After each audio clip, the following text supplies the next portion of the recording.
Hi friends, and welcome back to playing tribute to The Great Ace Attorney Chronicles, specifically The Great Ace Attorney Adventures, which is the first game of the series. We are on episode 2, The Adventure of the Unbreakable Speckled Band.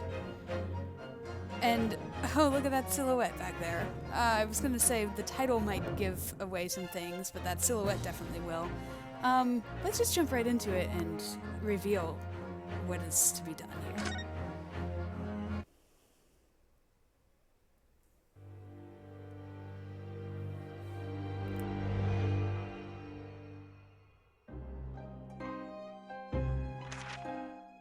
In a corner of that small, dark room, Sholmes and I waited with bated breath.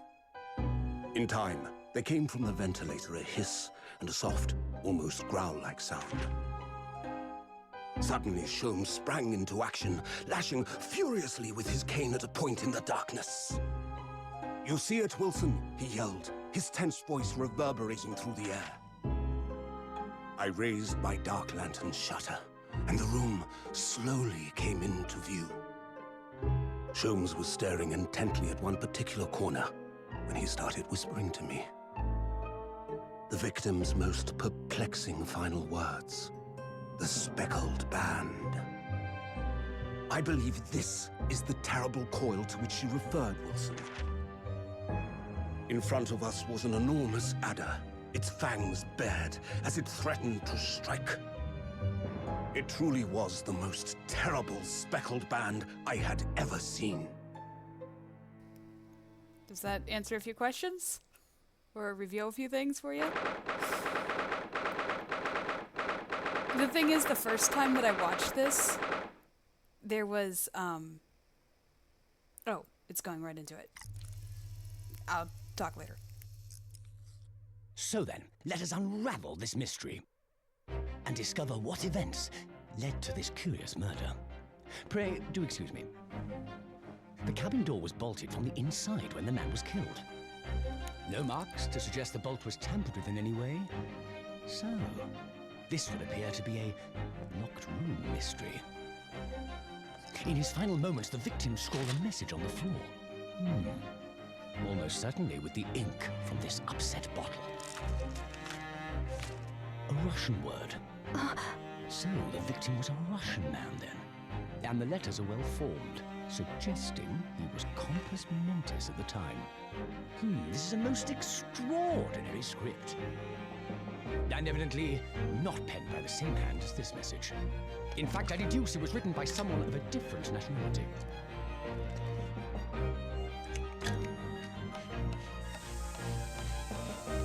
This paper seal was placed just prior to the incident, by the victim himself, I would venture. Well, what have we here? Who are you, and what do you think you're doing here? No one must touch before maritime police come. We must wait! Shh. That won't be necessary. You see, in less than 5 seconds from now, I will reveal the killer to you. What? Don't be absurd. This is murder. And in cabin locked from inside. Ah yes, the locked room. But that mystery is paper thin. You don't mean the culprit is in there? Who are you, and where have you come from? I'm a great British consultant detective, the only one in the world. Sherlock Sholmes. I presume you must have heard of me.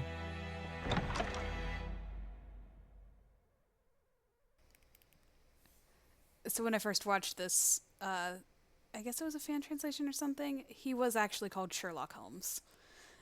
It's somehow better that he's Sherlock Holmes, because he's a little bit, he's an interesting character. As you can see for his deductions there, we'll get to the fact of why he was so wrong about the script on the floor, which is a less hilarious part, of course, because, well, no, just, okay. My head is throbbing. What's going on? Something's not right here. There's trouble in the air.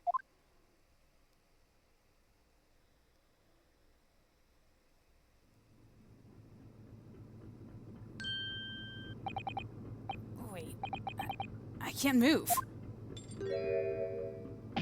Ah! What the? Why am I in handcuffs?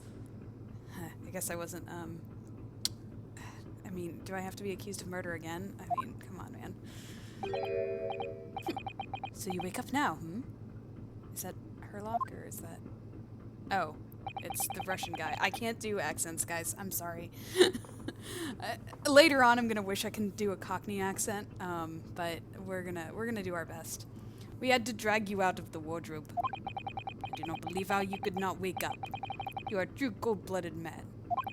I apologize if my accent is offensive. You found me then. Yeah, we found you. And now you pay. Criminal. How long are you hiding in that tiny wardrobe, hmm? Sorry. Now you have been found. It's time to admit your crimes. Unless you want to find out how cold the ocean is, hmm? No, I'll tell you everything.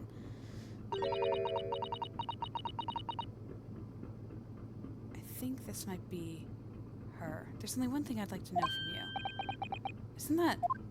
Yeah, it is Susato. Why did you do it? Why did you take his life? Miss Susato? Wait, what did you just say? Take his life?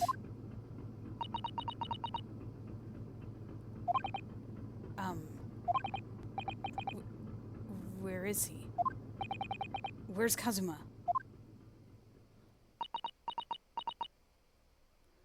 Ha! You pretend you do not know? You are a wolf in sheep's pelt. You are the killer. Do not try to make excuses. I've lost his accent, I'm sorry. The emotion of the scene has taken over me. What? Kazuma-sama's body was discovered not long ago. Here, in this very cabin. It was bolted shut from inside. His body? Please, do not try to tell us you were doing this terrible thing in your sleep. Kazuma's dead? But he can't be.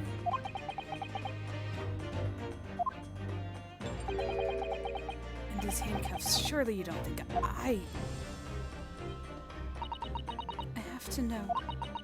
Why did you take Kazuma-sama's life? Answer me, please. No.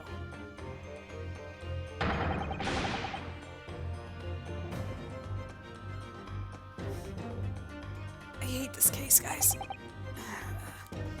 Kazuma. It was just 2 short weeks ago. Are you sure about this? Won't we get in trouble? Don't you find it fun being a stowaway? Besides, how else could you come to England with me to study? It's really something else when they brought you your luggage here earlier, though. The way that Russian crewman just tossed her traveling cases onto the floor, I thought I was going to die. Yes, I still can't quite believe that. I really didn't think you'd be able to fit inside my trunk. You must be even less of a man than you look. Hey! Honestly, I thought I'd broken every bone in my body. Well, it's about 50 days until we dock in Great Britain. But if you can find yourself to my cabin here, I don't expect anyone will discover you. Oh, I hope not. I get the feeling those Russians wouldn't be very forgiving of a stowaway. They're a sturdy bunch, that's for sure. What I want to know is, why do we need to keep it a secret from the young lady?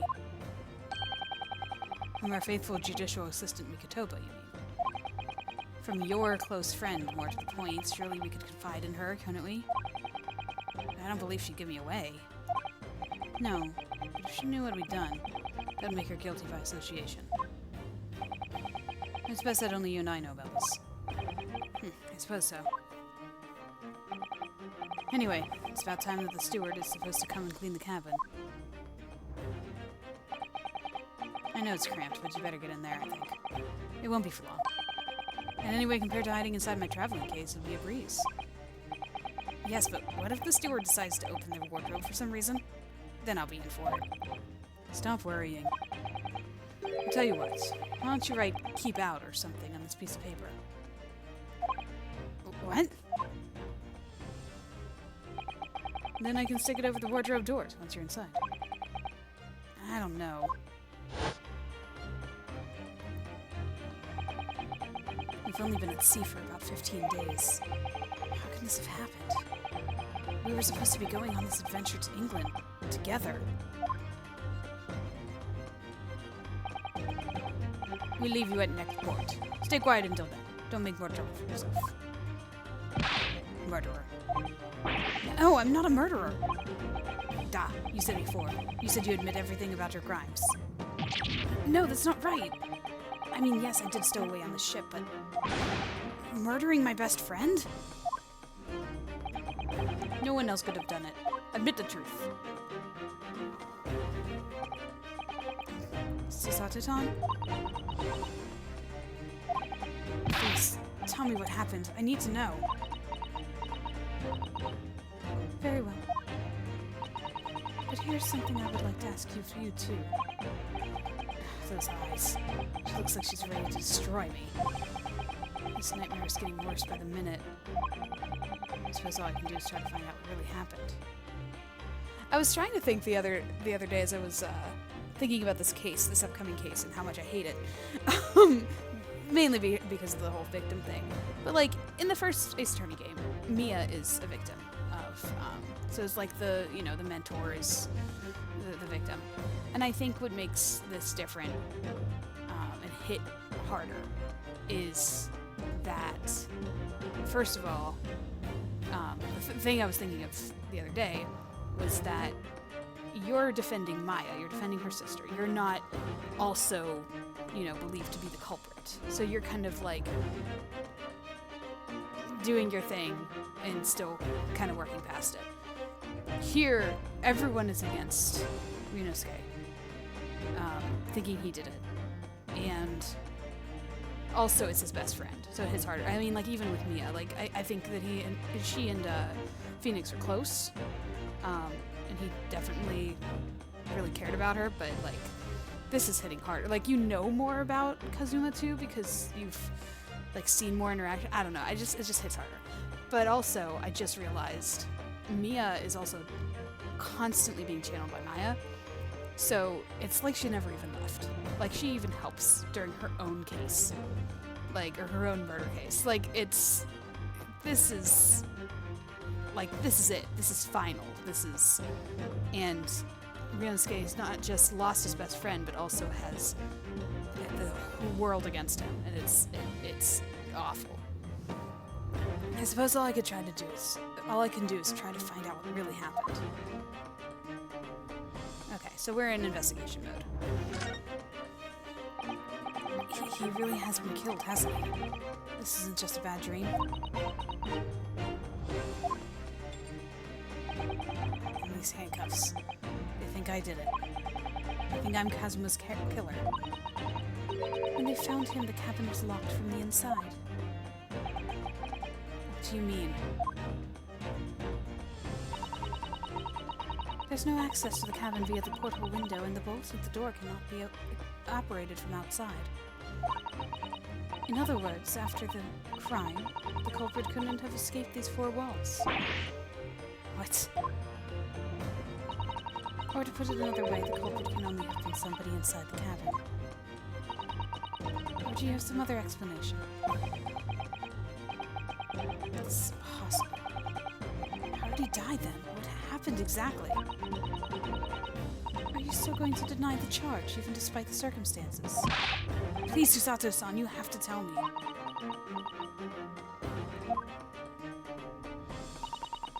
The cause of death is still undetermined. I don't know how he died. The ship's doctor is examining the body, but of course he has no post-mortem analysis experience. I don't suppose we shall learn more until an expert has been consulted at our next port of call. So presumably that means there were no obvious external signs of injury, then. That's true, yes.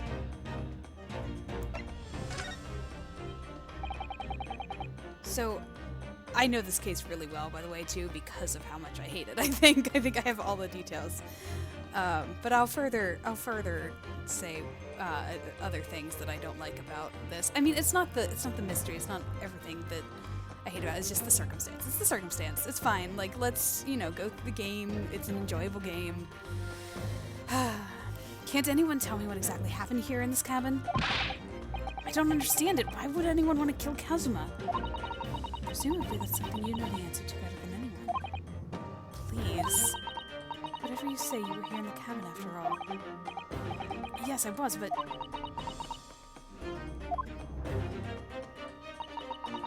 You would always wake before dawn and do his training first thing in the morning.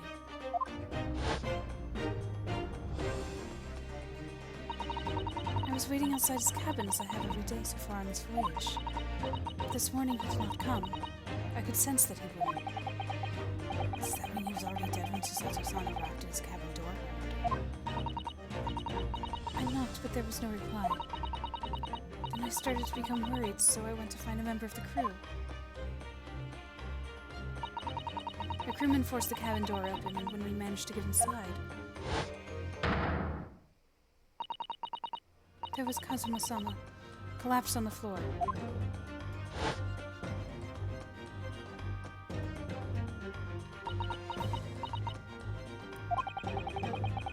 The white tape there just now shows exactly where he was found, I suppose.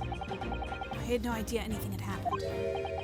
I must have been asleep in the wardrobe somehow.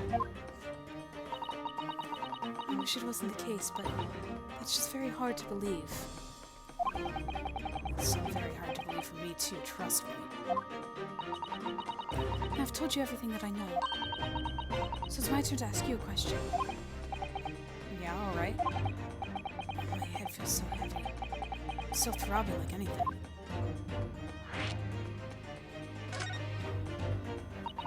Why are you even on board this ship, Naruto-san? You said something before about being a stowaway, didn't you? Yes, I'm afraid that's true. It's 2 weeks since we left Japan now, and I've been shut up in this cabin the entire time. I had no idea. But how could you have occupied Kazuma-sama's cabin for so long without him noticing?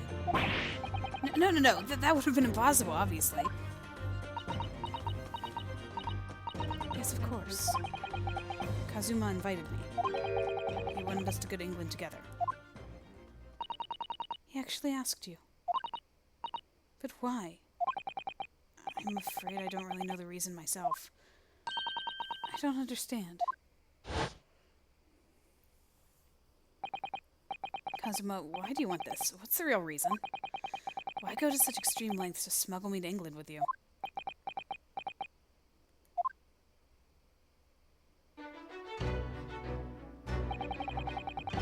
It's an idea that's been on my mind ever since the end of the incredible trial. I think I told you then, didn't I? That you ought to become a lawyer yourself? Well, yes, you did say that, but I didn't think you were serious. You have a talent for it, I can assure you of that. I've never really thought about becoming a lawyer. Well, something you can decide for yourself. London is at the spearhead of cultural development, the center of the world in many ways. There can't be any harm in seeing such an important place with your own eyes, can there? Well, no, definitely not. But on a personal level, if you were to become a lawyer, then what? Nothing. Forget it.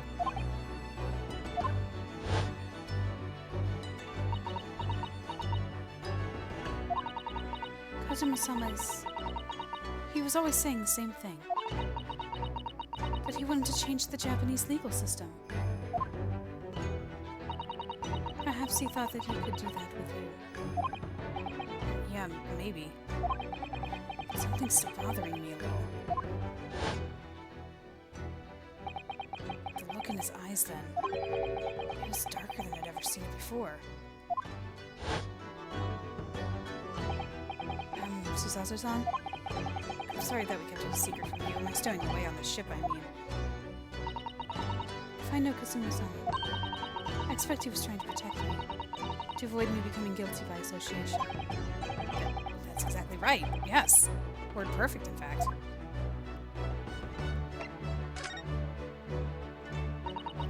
If you're not the culprit, then tell me. What happened last night here in this cabin? Well, the thing is, I don't really remember. Kazuma brought me something to eat, just like he always did. And then I got myself in the wardrobe over there, just like I always did. After that, I fell asleep. And, well, yes. So deeply that you didn't even stir when Kazuma-sama was killed? And, well, yes. I know it sounds unbelievable, really I do. But it's the truth. If only I'd woken up, then perhaps I wouldn't be in this predicament. And for some reason, my head's still throbbing like anything. Really.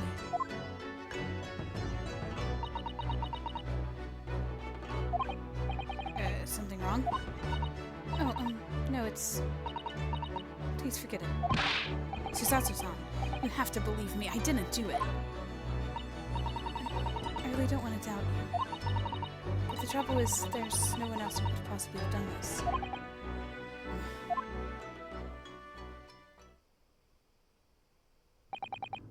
Kazuma, I don't understand. Why? Why did this have to happen? I can't take this. Don't try to go anywhere. You're the perpetrator of this crime. You can't leave. I can't allow that to happen. I'm sorry. But Kazuma was killed right under my nose here. And I didn't do anything to stop it. And now I'm supposed to just sit around? My hands tied while whoever did this walks free? No, I can't allow that to happen. Well, what do you propose to do then? I'm going to investigate. I'm going to find out exactly what happened here. I'm going to work out who took Kazuma's life, and how and why they did it. So I'm sorry, but you're going to have to excuse me.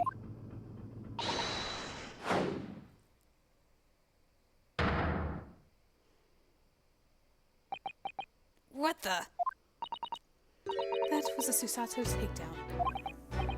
Susato? What martial art form is that? I'm going to need you to prove it. Sorry, prove it? Yes, your innocence. I need evidence. But how am I supposed to? Have you forgotten already what you achieved just a few weeks ago? You successfully defended yourself in a court of law. Ah, I see. She is expecting me to present some conclusive evidence. I have to get Susatsu-san to believe me. I'll show her some evidence right now that proves I'm not guilty of this awful crime.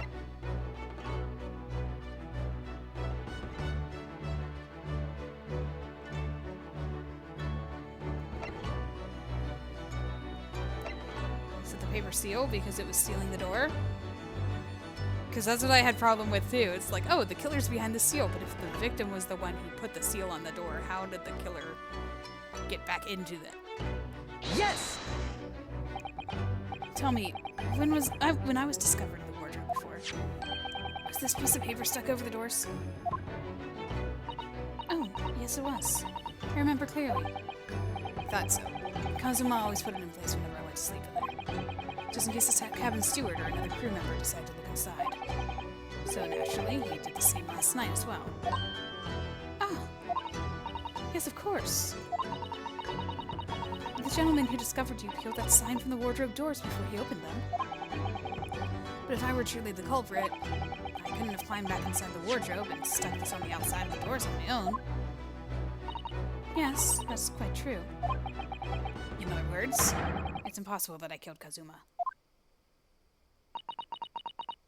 Kazuma. I keep pronouncing it differently each time. Well, even if you are sprawled helplessly on the floor, hopelessly, I can see why Kazuma-sama thought so highly of you. Thank you, Susatsu-san. Now, do you think perhaps you could help me up?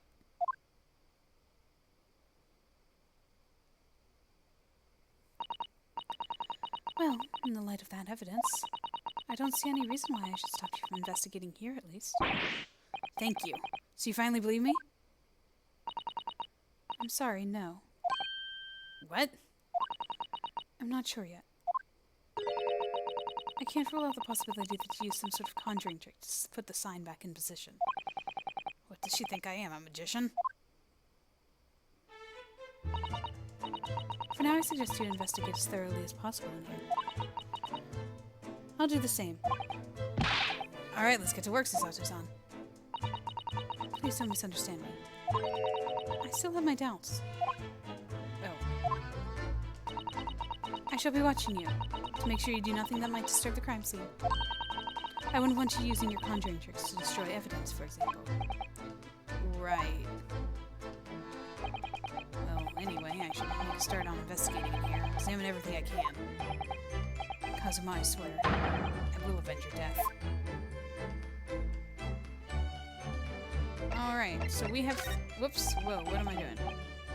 I'm in handcuffs and under house arrest for the crew, not to mention Satsusan's tons of players. I think it's fair to say I'm stuck in this cabin for the time being, at least. I didn't mean to press that button. My joystick went a little bit too far. I wanted to converse. Okay, we're good with conversing. Let's examine. Oh, hey. Hello, buddy. Hi. Alright, this place really looks a mess, though, doesn't it? Okay. Let's start over here. I think I might checkmark everything we've seen. Seiji, the Japanese word for justice. Seiji? Am I pronouncing it right? Versus Seigi? The brushstrokes are straight and true, just like Kazuma. Yes, his calligraphy always has a reflection of his heart. It's you. Can you really look at those characters without feeling shame knowing who drew them so thoughtfully? Of course I can. I mean, I'm innocent, so why shouldn't I be able to? Even though you stood away on the ship. Now you're going to bring that up, are you? I can't win.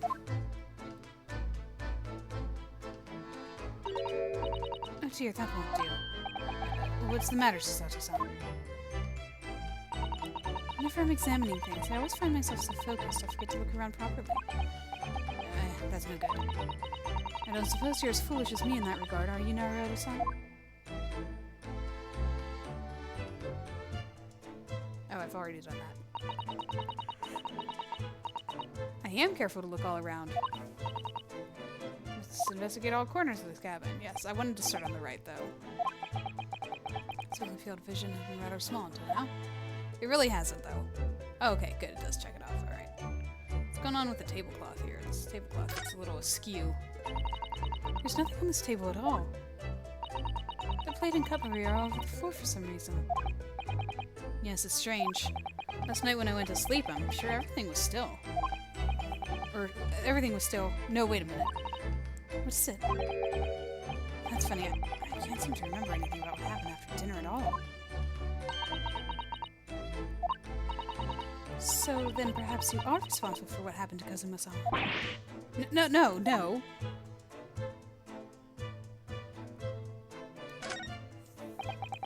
That's my dinner from last night. A roast chicken. It was really tasty. Yes, it was very delicious. It was very delicious, wasn't it? But did you eat it on the floor here?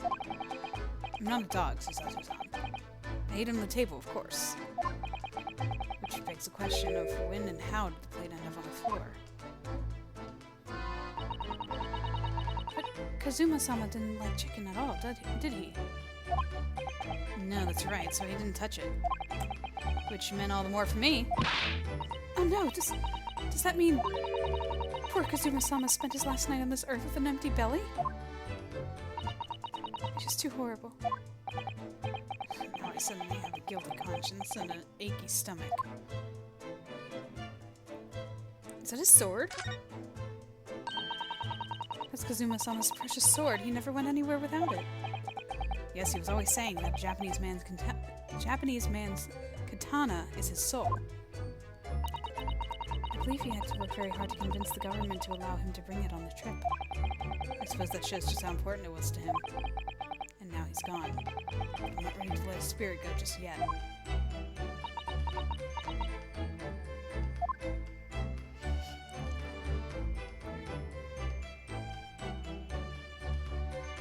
Okay, sailor. What's up, dude? Perhaps I should see what this Russian crewman makes of the scene of the crime. Excuse me. What? I was wondering how it's going. The investigation, I mean. Grandmother told me Japanese people do not make jokes, but it's not true, I see. Sorry? A criminal asking investigator for information about his crime. Very funny. It wasn't supposed to be a joke. He doesn't appear to be laughing either. He's convinced you're guilty. He might have useful information, though. You have to keep trying. So, last night, did you notice anything out of the ordinary at all? Yeah, of course not. Now back to the corner of room and make silent. I say no more to you. Did I hit a nerve? Just for a minute there, you seemed a little flustered. I didn't actually mean to do that this time. Okay. Oh, what's this say? These are the rules of passage for travel aboard the SS Burya. It's essentially a list of requests from the captain to all the passengers on board. Passengers must not keep weapons or other dangerous objects in their cabins. Pets are also strictly forbidden.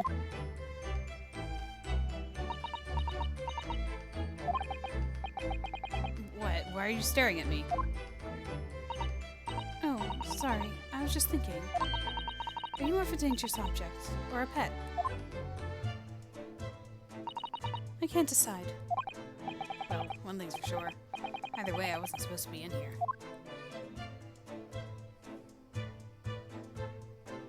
What a mess. When I went for help and the crewman forced the door open, this bolt had been firmly closed. It's quite a small bolt and not particularly sturdy. It just slides across to secure the door shut. But still, with the door bolted, there'd be no way to get in or out of the cabin, that's for sure. No wonder everyone suspects me. When she glares at me like that, I feel tense all up and down my spine. I remember reading once in a detective novel.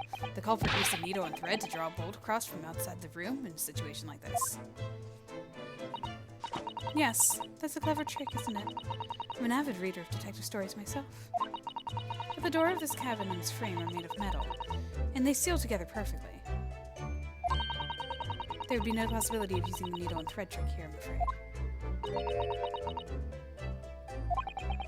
When she glares at me like that, I feel pins and needles all up and down my spine.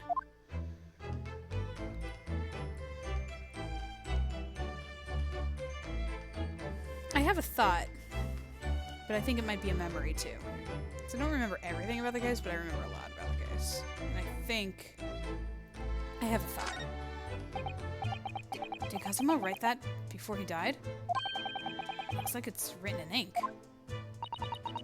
He must have knocked the ink pot from the desk when he collapsed on the floor.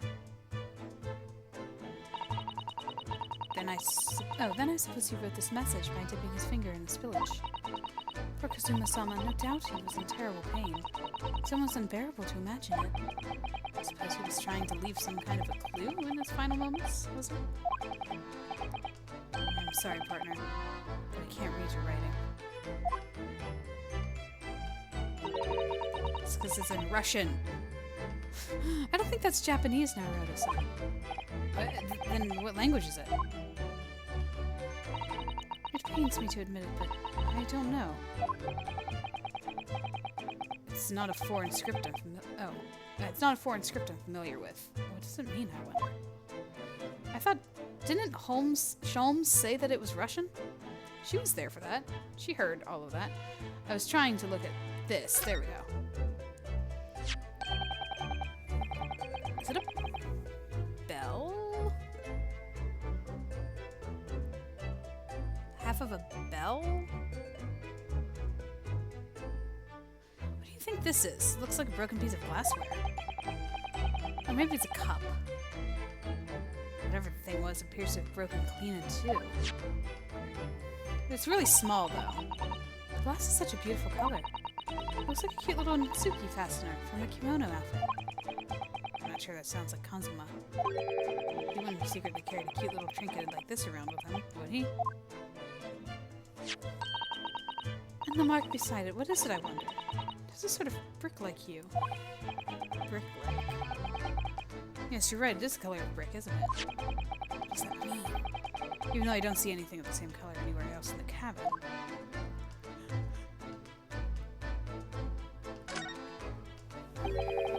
The books have fallen over on the shelf. Look, they've all toppled the same way. What's this? A statue of some god of the sea? Although he's fallen over as well. Yes, it's almost as if the whole shelf has been ransacked, and everything mown down at once. I wonder if... perhaps it was Kazuma-sama doing his morning sword training, do you think? I seriously doubt it. Then perhaps it was you, Naruto-san, in a fit of rage. I wouldn't have bothered leaving the wardrobe just to mess up a few books and a statue. Could the way things have been thrown about have anything to do with the case, I wonder?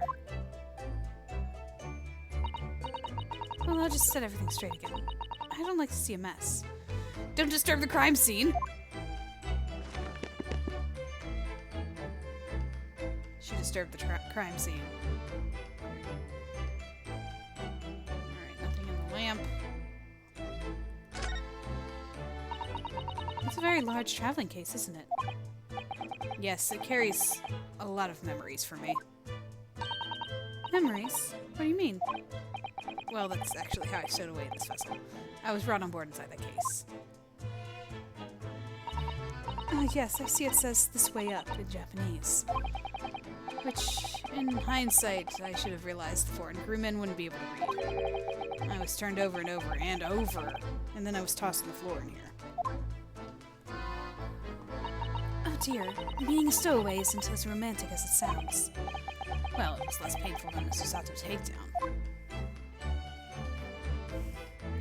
Really? Her voice was stronger than whenever you were like, oh, it broke every bone.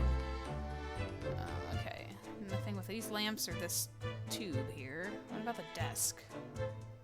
I have a feeling we might zoom in on that desk. We should zoom in on the desk. I don't want to, like, miss anything.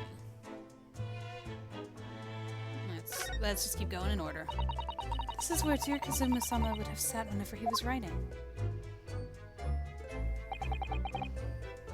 Everything's all askew here, too. London Diary. Poor Kazuma, he didn't even make it to his destination.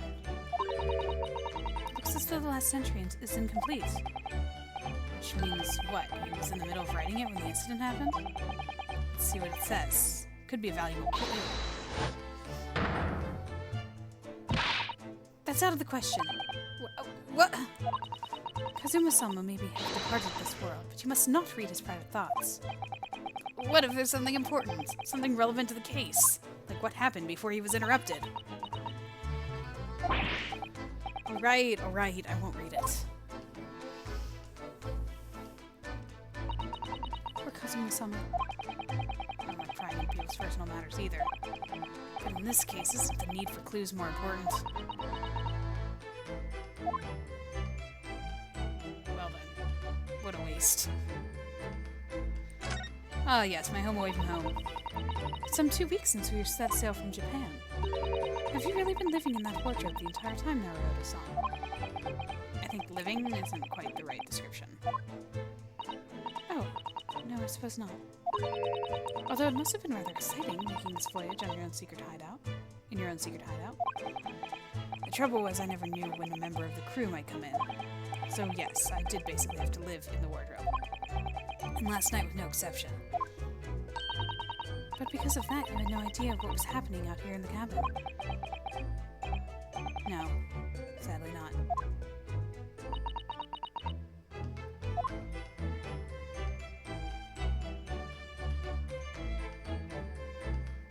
Okay.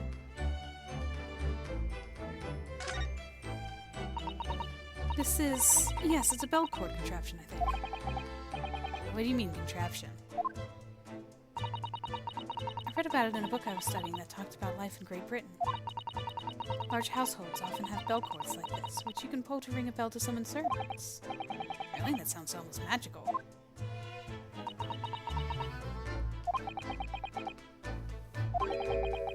Shall we give it a little try? Yes! In the interests of cultural research, obviously.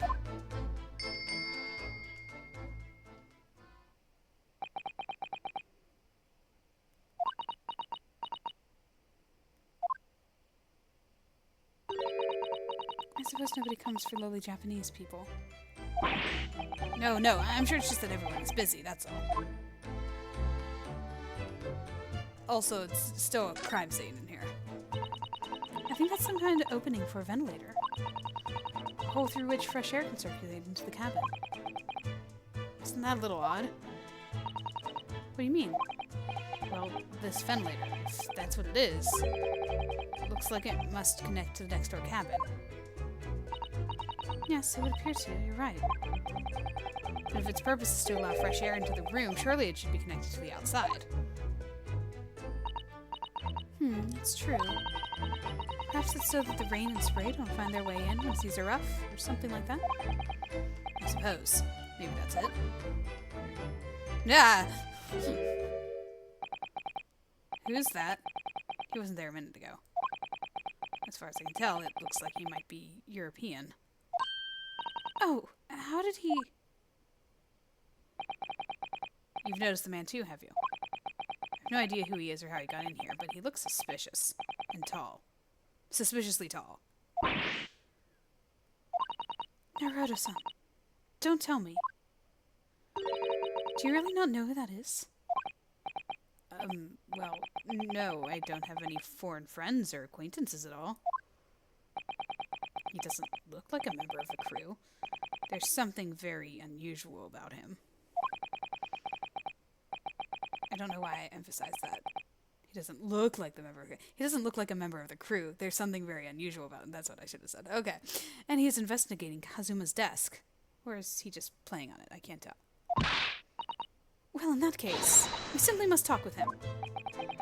Am I just imagining it, or does Susato-san look almost uncontrollably excited?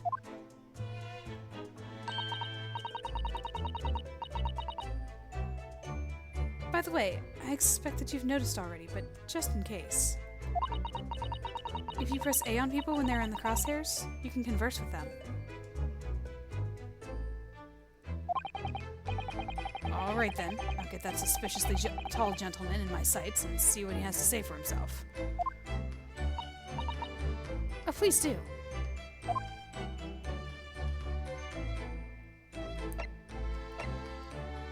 I'm examining him then. Give me just a moment. I'm gonna pause real quick so the music might cut. Alright, sorry for the music cut. I thought for a second that my video wasn't recording, so I wanted to make sure that it was before I went any further in this case. Let's keep going, shall we? Mr. Sholmes. Excuse me. Excuse me, do you have a moment? Shh! This is a critical point in my investigation.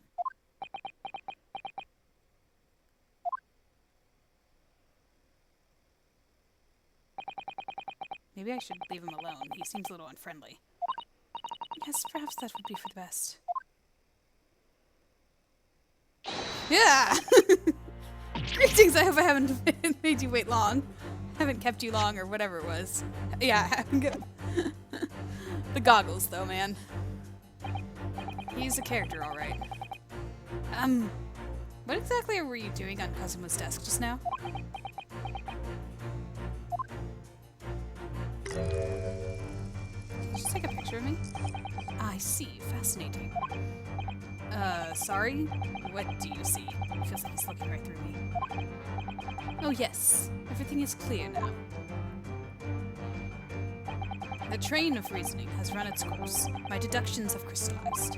You have been in Afghanistan, I perceive. Just recently returned, if I'm not mistaken. Sorry? What? And now, whilst venturing toward foreign climes, you find yourself in the most troubling predicament. Oh, well, that's true at least. But how... How the deuce did I know that, perhaps? It is really a most elementary deduction, hardly worth explaining. Have you perhaps managed to deduce anything else? But of course, a great many things. There's no mystery, my dear madam. For example, you have fled your native land of Russia, being as you are, a merciless revolutionary. You have 16 victims of assassination in your wake, and now travel to England to blow up the Crystal Tower. And when the bearable occupant of this very cabin discovered your identity, you ended his life too. Yes, I believe that summarizes the facts beautifully. No need to hide the truth now. Nothing deceives these eyes. Yeah, he's a little bit of an idiot. Which is why I'm okay with the Sholmes and not the Holmes. It's like, it's dishonor on his name. Just to be clear, you're talking about me, are you? Certainly I am. Do you see another in this cabin who fits the bill? A Russian assassin with 16 victims to his name. I don't even see one person who fits the bill.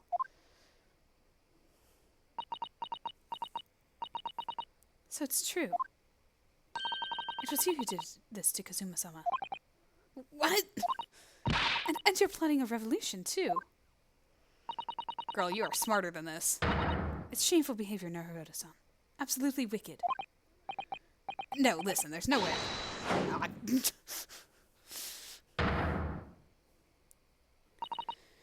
Now explain yourself. Tell me everything. This is ridiculous. Sholmes' theme. How could you do it? For pity's sake, open your eyes. I'm not a Russian revolutionary, obviously. Oh, forgive me. And as for you, what kind of deduction was that? You were just saying the first thing that came into your head. Ah, but was I not right? Whilst venturing toward foreign climes, you do find yourself in a most troubling predicament. Do you not? Oh, yes, maybe. Ha! There you have it, you see. What do you make of that, Oh, what, you got 1 out of 5 things right? Well, to be honest. The ship is en route to England, and I'm in handcuffs at the scene of a murder. So I'm not really sure you could call it deduction. It's more plain observation. Indeed, and observation, my dear boy, is the basis of all deduction. My method is founded upon the observation of trifles, you see. I announce my findings with a brassy certitude. And more often than not, I'm right. I don't think you introduced yourself. Ah, my apologies. How remiss of me. I'm none other than the greatest detective of the century, known to men and women the world over. The inimitable Sherlock Holmes. I do love his theme. His theme is awesome. So it's really you, the actual Sherlock Holmes. The very same. The inimitable actual Sherlock Holmes. Do you know this man, Susato-san? The most famous detective in the world, Naruto-san. Of course I do. There's nobody who hasn't heard of him. What planet have I been living on then? I don't. We must ask him what he's deduced. He will have worked out the entire case already, I'm sure. Really? Why do I feel uneasy about this? He thinks that I killed him. Alright, Sholmes. Great detective. So, you're a great detective, are you? Sorry, what was your name again? Indeed. I'm none other than the one and only Sherlock Holmes. Oh, I see. You're German. Hairlock, was it? Oh, no, I have no hair. I mean, I have hair. Please call me Sholmes. You can read all about my exploits in this exciting London publication. Oh yes, Randst magazine, full of wonderful short stories and interesting articles from Great Britain. Stories? Is he just a story? I never miss an issue. I have it sent from England especially. Ah yes, here it is. The Adventures of Sherlock Sholmes. Sounds like a story to me. So you're the protagonist in a series of short stories then? Indeed I am.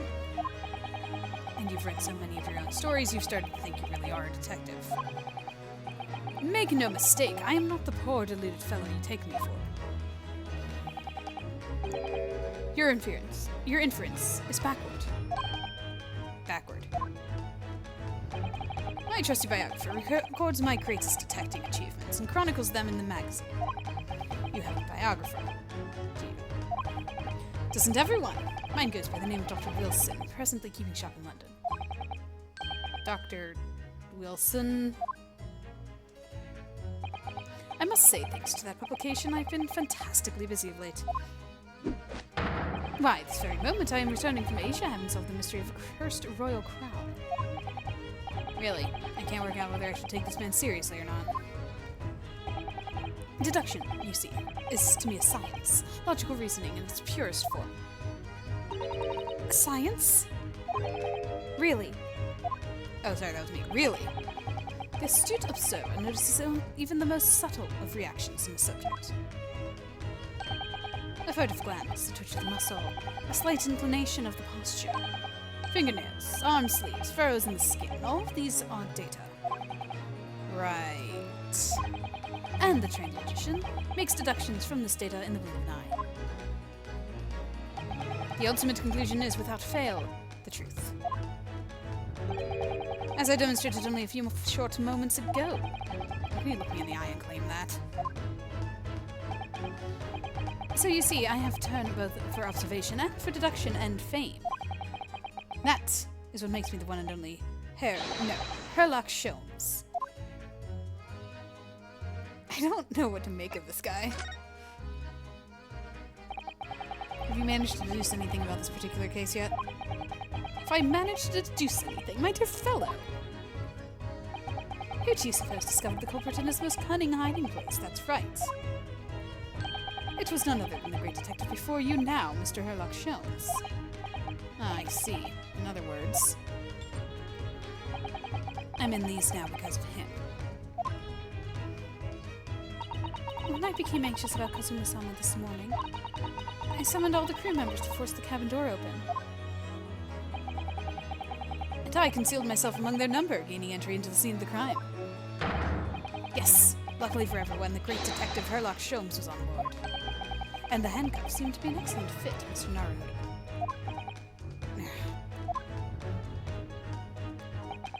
The very moment I laid eyes on the scene, two facts were immediately apparent to me.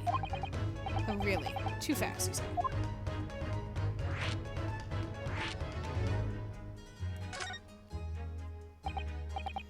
Mr. Sholmes, tell us, please, what two facts were apparent to you when you came into this cabin this morning? Ah, yes. But first, let's be precise. The two facts in question were immediately apparent to me. Yes, I understand, but what were they? Allow me to elucidate.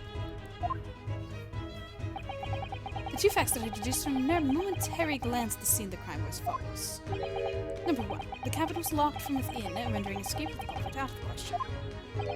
Number two, the victim was Russian and killed following a dispute with an acquaintance. Hold on, Mr. Sholmes. What makes you think the victim was Russian?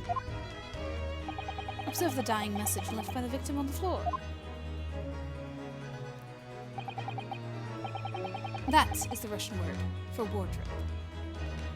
Is that how he knew to look in the wardrobe? Do you really think Kazuma-sama could have left a dying message in Russian? In their final moments, many find their native tongue filling their head. For this young man, Russian. Kazuma was Russian, was he?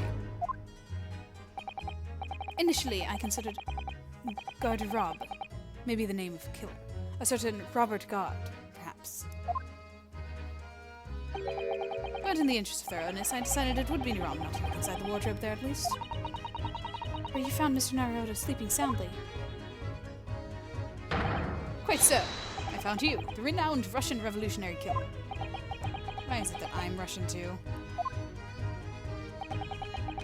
I observed that you were wearing the same attire as the victim. In other words, you were acquainted. And if my memory serves, that outfit is the traditional dress of Russian people. Oh my gosh. Our school uniforms are the traditional dress of the Russian people? I had no idea. And I had no idea a detective could get something so wrong. I took a photograph of the victim in the message, but I might analyze it for possible hidden details.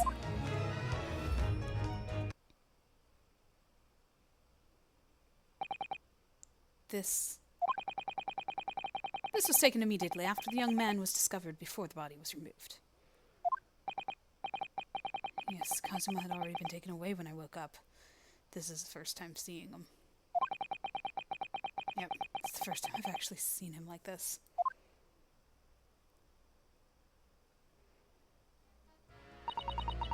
Are you alright, Mr. Naruhodo? Oh, yes, thank you. Oh, that's rough. The Russian word for wardrobe in purple ink appeared to have been written in the victim's final notes. Well, if we know anything from other Ace Attorney games, the message left by the victim, quote-unquote, was never actually left by the victim. The Russian word of it being proof of that. Can I ask you something, Mr. Sholmes? What, pray? You mentioned Russia before as well, didn't you? You know, when you said I was a fearsome revolutionary fleeing from Russia and all that? Ah, yes. The train of reasoning that led me to the truth. Do you mind explaining that train of reasoning to me, do you think? Certainly, if it interests you. I have no idea what that says, and I'm not going to try to read it. How many times? I'm not Russian, and I don't speak Russian.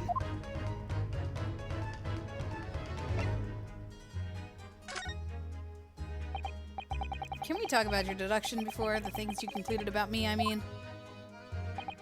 Ah, the now famously accurate troubling predicament you find yourself in.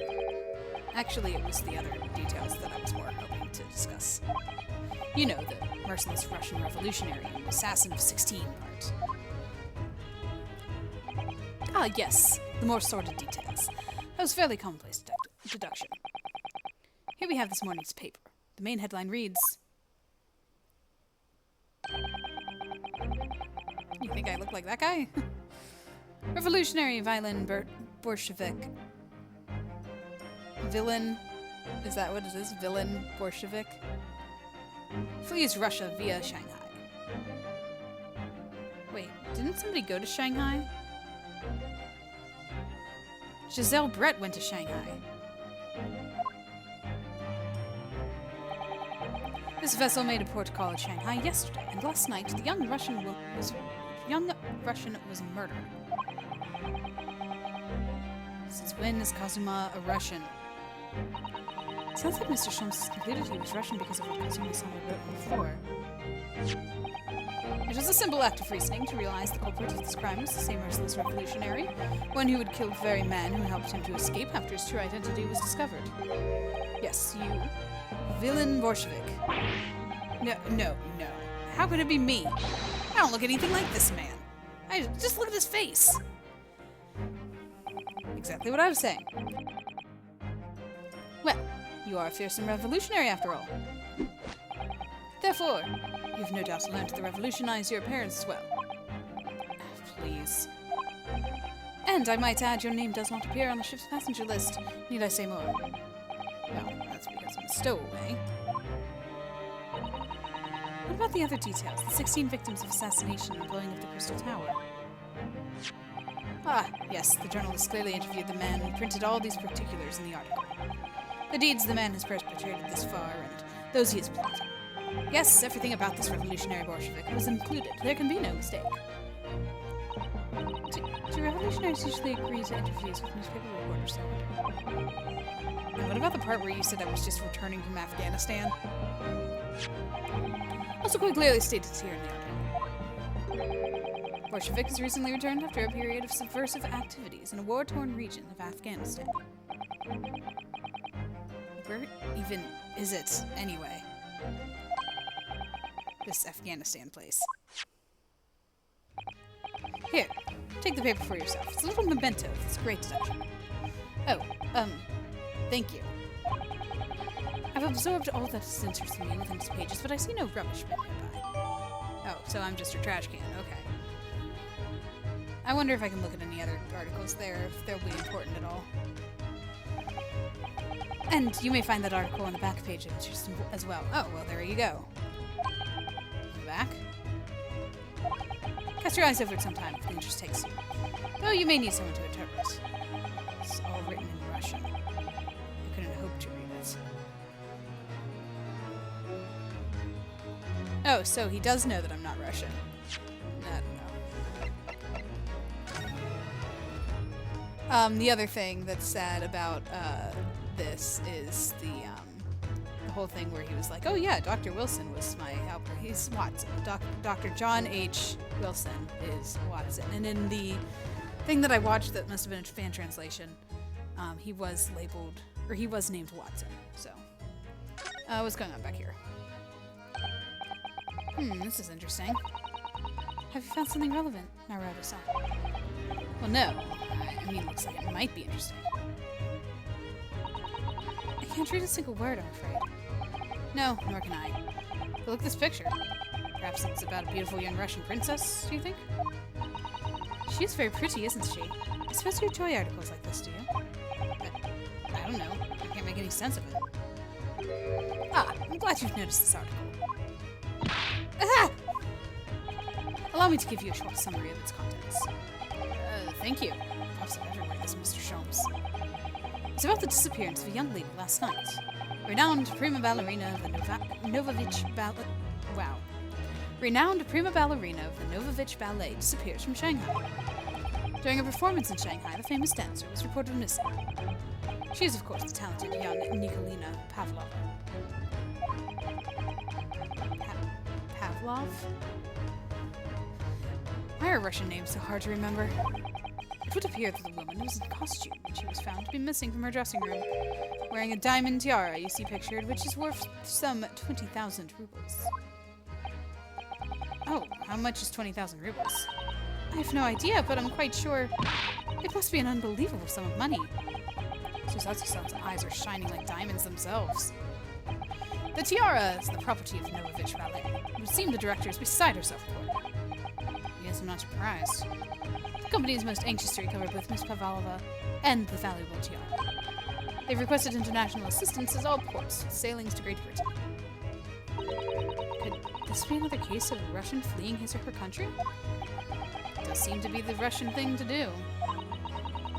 I'm not even going to dignify that with a response, Mr. Naruto. Alright, updated. Nice.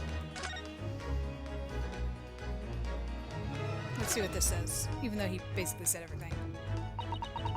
I'm afraid I can't read a word of Russian. No, me neither. No idea what it says. The pair of you floundering is a sorry sight. Allow me to offer some assistance.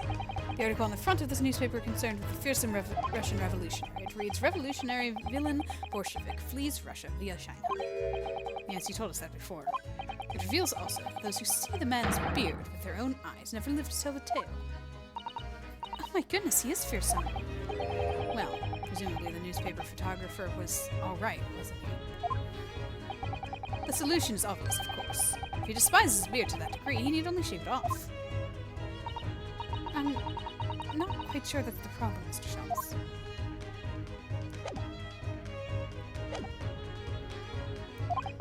I suppose it wouldn't help to glance at the article. Maybe there might be a picture or two.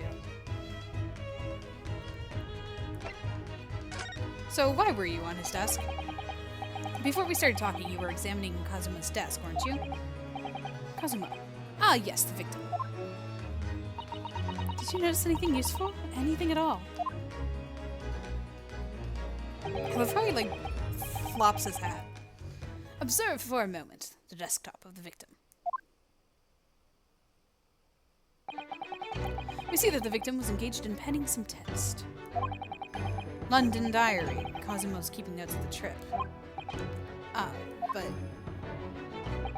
I don't think you should read his private writings. It could upset people. Glare at Suzato. Tragic. And something you ought to perhaps elucidate before the act. You mean you've read it already? It's my business to know what other people do not. Yes, believe it or not, I know a smattering of Japanese. I see. Well, you're about to know what Susato takedown is.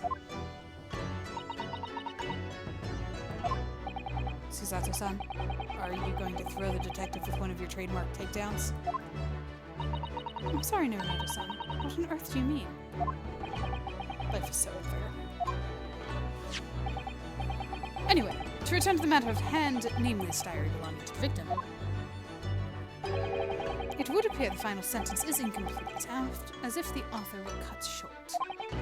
Tell me, what is the nature of the writing? Pray, be precise as to the details. Oh, but I thought you knew Japanese. A smattering, dear boy, a smattering. Sayonara, bonsai, mikato, nado nado. I trust you're suitably impressed. I hope none of that was some, bad word. But this diary is littered with complicated-looking characters of which I can read precisely none.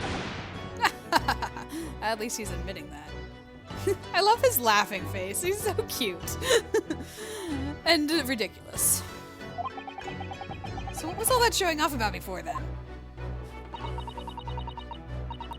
If you would be so kind as to show me, I would be happy to read it to you, Mr. Sholmes. I'm much obliged. My dear boy. The final entry here in Kazuma-sama's diary consists of just 2 short sentences. The first reads, 1:23 a.m. I can hear a faint whistling sound. A whistling sound? These are very deep waters. Pray go on. The second sentence reads, 1:35 a.m. What looks like some sort of speckled band is dangling from the ventilator grill. A speckled band? What on earth does that mean? I have no idea. I've never heard that expression before. Ventilator grill, you say? The man was presumably referring to the lattice there on the wall, which connects to the adjoining cabin. Yes, the adjoining cabin. Kazuma's diary has been entered into the court record. Speckled band.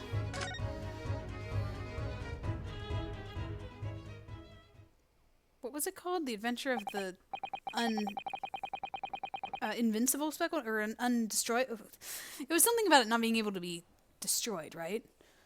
Or unmovable or something? I already forget. So, I believe I've given you enough to consider for the time being at least. Do you have somewhere to go?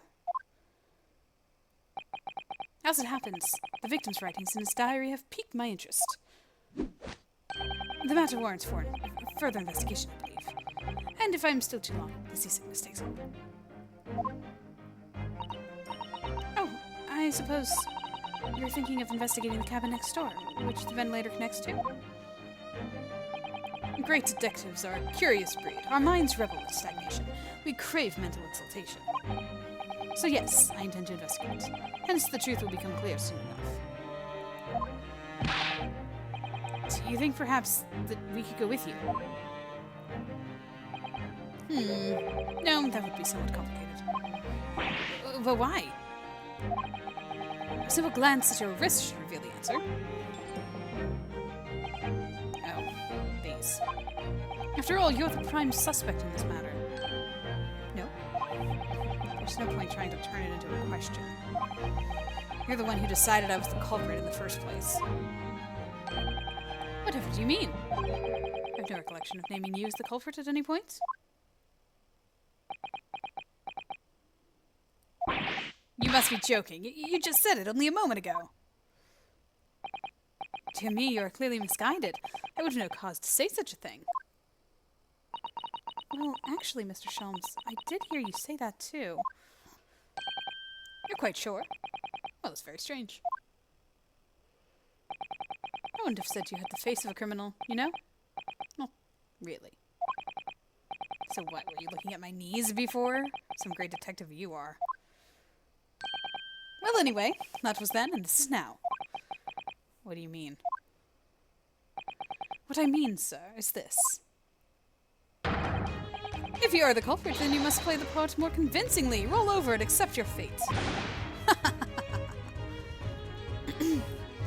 He's really something, isn't he? Now he's just being plain rude. So, you've officially met Herlock Sholmes. What do you think? And off he goes, having just laughed in my face. His sense of humor is as twisted as his name. Naruhodo-san, why are you just standing there for? We must go and investigate the cabin next door as well. Aren't you forgetting something? What about these? There's no way I can... Please stop flipping me around. After Kazuma-sama spent dying moments struggling to leave us a clue, you're willing to give up? You're just going to roll over and accept your fate? As if you gave me any choice in the rolling over part.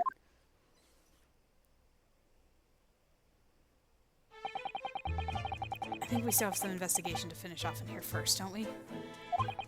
Let's carry on examining what we can in this cabin while we wait for a chance to slip next door. Good idea. The situation doesn't look good for me, but there are still things I can do to help myself. And I owe it to Kazuma to do everything I can to find a way out of this, and bring the real culprit to justice. Is that... Is something wrong, Naruhodo-san? No, it's just that crewman standing by the door. I can't help feeling like I've seen him somewhere before. Oh, yes, you're right. He does look familiar. Excuse me, sir. Yes, what can I do for you?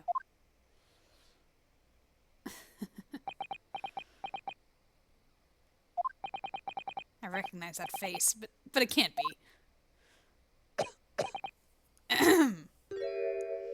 Ah, yes, unmistakable. It is! I didn't know you were here, Inspector Hosonaga.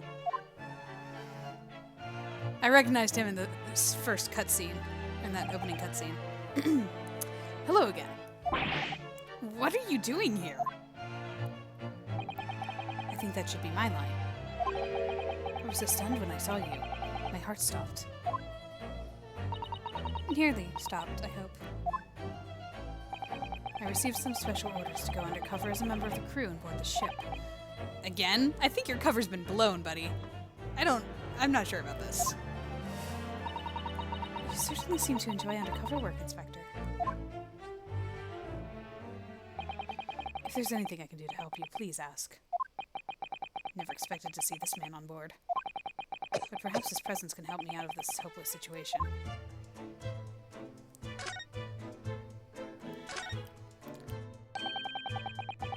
So, what are your special orders this time, Inspector?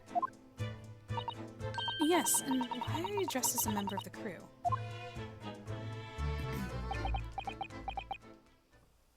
Oh, silence already. I'm so sorry. This is all my fault. I take full responsibility. For what? My orders were to act as Asogi-san's bodyguard. It was Minister of Justice Jigoku. It was Minister of Justice Jigoku who pushed for this overseas study tour to go ahead. And he entrusted me with the ensuring that Asogi-san reached Great Britain without being assassinated. Assassinated? How could that have even been a possibility? They were expecting this? I'm not sure. But there are complicated times. There are tensions between the world's greatest powers. Minister Jigoku said we should be prepared for all eventualities. This is incredible. I don't believe it. Kazuma-sama was assassinated? Obviously, we couldn't give Asogi-san a visible security escort. Which is why I'm undercover now, posing as one of the crew. I see. And I didn't take my eyes off him the entire time we've been on board, from morning until night, every day. But but I never imagined it would happen here inside his own cabin, not here on the first-class deck.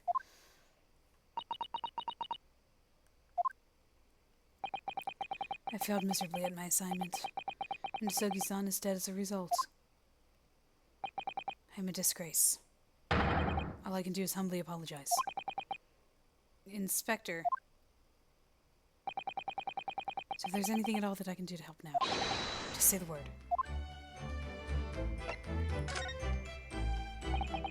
We're doing what we can to investigate Kazuma's death ourselves. I thought you might be. You didn't do it, did you? You're not the killer? Of course not. We'd really like to investigate the cabin next door. Yes, so we need to be allowed out of this cabin. I'm sorry. What? You've been deemed a risk to the ship's safety. If you move to even touch the handle of a cabin door, that stormy-looking seaman there would surely snap your neck in two. I suppose I'm not just a stowaway now. They think I'm a murderer as well.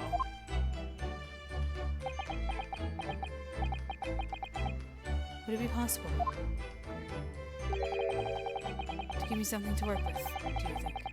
I'm going to need something persuasive. What do you mean? If I had a solid reason why the next door cabin should be investigated, for example, I'd do everything I could to persuade the captain to allow it, really. I'd lay my life on the line if I had to. But I don't see how. There may be a way. Really? Think of how you tried to persuade me of your innocence, Naruto-san. By presenting me with a piece of evidence that you already had in your possession? Evidence. It's just the same when you're in court. You must have done it many times during your trial. Simply select the present book panel and choose some evidence that Inspector Hosonaga could use. Reason to investigate the next door cabin. Probably the same reason that Sholmes went over there and that we wanted to investigate it to begin with. The ventilator because of the journal, so we have to present the journal. Also, this is part of the gimmick of the game. It's not really like a gimmick of the game, but just how the game is going. Like, yeah, it's not a gimmick, it's just the gameplay. Is that investigating is a case. Like, for example, kind of, we're not going to be on trial. This is not a trial. This is investigation. This is an investigation episode. And I guess maybe that's why they call it episodes and not cases, now that I think of it. But it's still kind of a case. I don't know. But not everything is going to have investigation. Not everything is going to have trial. Some of it's going to be a mix. Some of it's going to be one or the other. All right. I think I might know what we can use. We should be able to.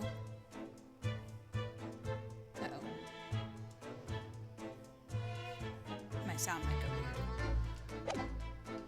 I moved something and it was being difficult. Okay. This. What's that? It's Kazuma's diary. Just before he died, Kazuma-sama wrote something rather strange in his diary. Strange? In what way?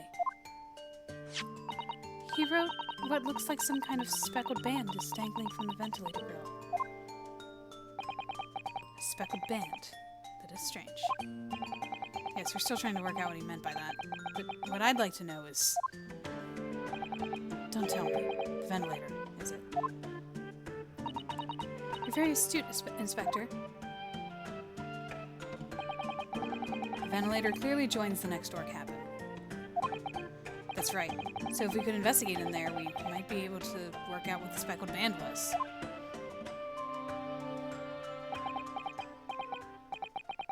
Alright then. I can't leave this cabin at the moment. I'm stuck here until we arrive at the next port. The captain has given me strict orders to guard the scene of the crime, you see.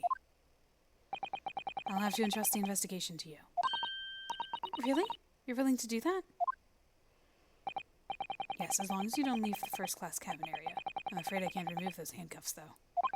But what about the captain? Aren't you going against his direct orders? I'm a man of my word. And and I promise you that I'll lay my life on the line if that's what it takes to convince the captain. After all, I failed to keep Asogi-san safe. This is the least I can do. Thank you. Let's seize the moment then, Naruto-san.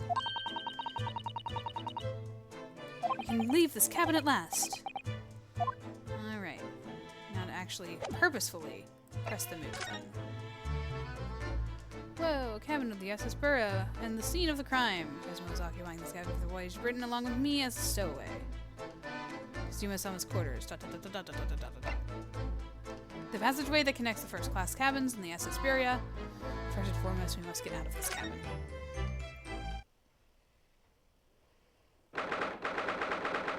Is that a mousetrap? What is over there? Looks like a mousetrap, like a really big mousetrap. Phew. Finally out of that cabin. I have to admit, this isn't quite what I was expecting. It's less spacious out here than I thought it would be, and this is the most luxurious accommodation. Yes, indeed. Kazuma-sama was being sent on a study tour by the government. That's why he was being put up in a first-class cabin. Even still, this is about twice as large as my accommodation in steerage. Really? That must be awful. Oh, look over there. There's another crewman keeping watch, and he looks enormous, even if he is sitting down. The door next to him leads to the second-class accommodation. I suppose he's making sure that no one comes in here who shouldn't. I suppose. Like people in handcuffs. Naruto-san, you look like a little boy visiting a toy shop for the first time. I would have thought you'd be used to the ship by now. You've been at sea for 2 weeks already. Well, yes, I know, but the thing is, I was inside Kazuma's trunk when I first came aboard. But ever since then, I've been shut up inside that little wardrobe. It must have been a very trying time for you. Please don't give me that pitying look. At least she's giving you a pitying look and not, like, tossing you on the floor. I want to know what this thing is here. It looks like a mousetrap. Ah, a trap for catching mice. Yes, we have plenty of those back home in Japan. Although they seem to be using a lump of chalk or something as bait. Let me see. Yes, I think that's what it's called. Cheese. It's made from the milk of cows. Cheese? I wonder what that tastes like. You can't eat it, Naruto-san. The trap will snap shut on your fingers. Really? But, I suppose you're right. I guess they didn't have cheese in Japan at this time. You weren't actually going to try it, were you? All I've had to eat for the past couple of weeks is Kazuma's leftovers. You don't know how hungry I've been in that wardrobe. Poor you. I'll find a little snack for you later. Again with a pitying face. First class cabin number 1. Yes, that's our cabin. Not our cabin. It's Kazuma-sama's. Sorry? Your accommodation is confined to the wardrobe inside the cabin. You know how to make a stowaway feel small, don't you? As small as the wardrobe I've been calling home. These cabins are the finest on the ship. My own cabin is steerage number 539, by the way. 500 and... How many cabins are there? This is number 1, too. My goodness. So this is the one we're going to, right?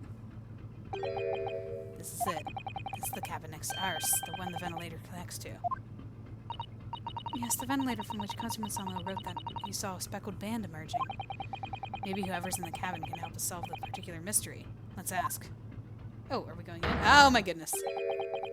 Hi. Oh, what's on your tie, dude? It looks like it has cheese on it, like from the mousetrap or something. Were you eating the cheese from the mousetrap? Excuse me, we need to get inside this cabin here.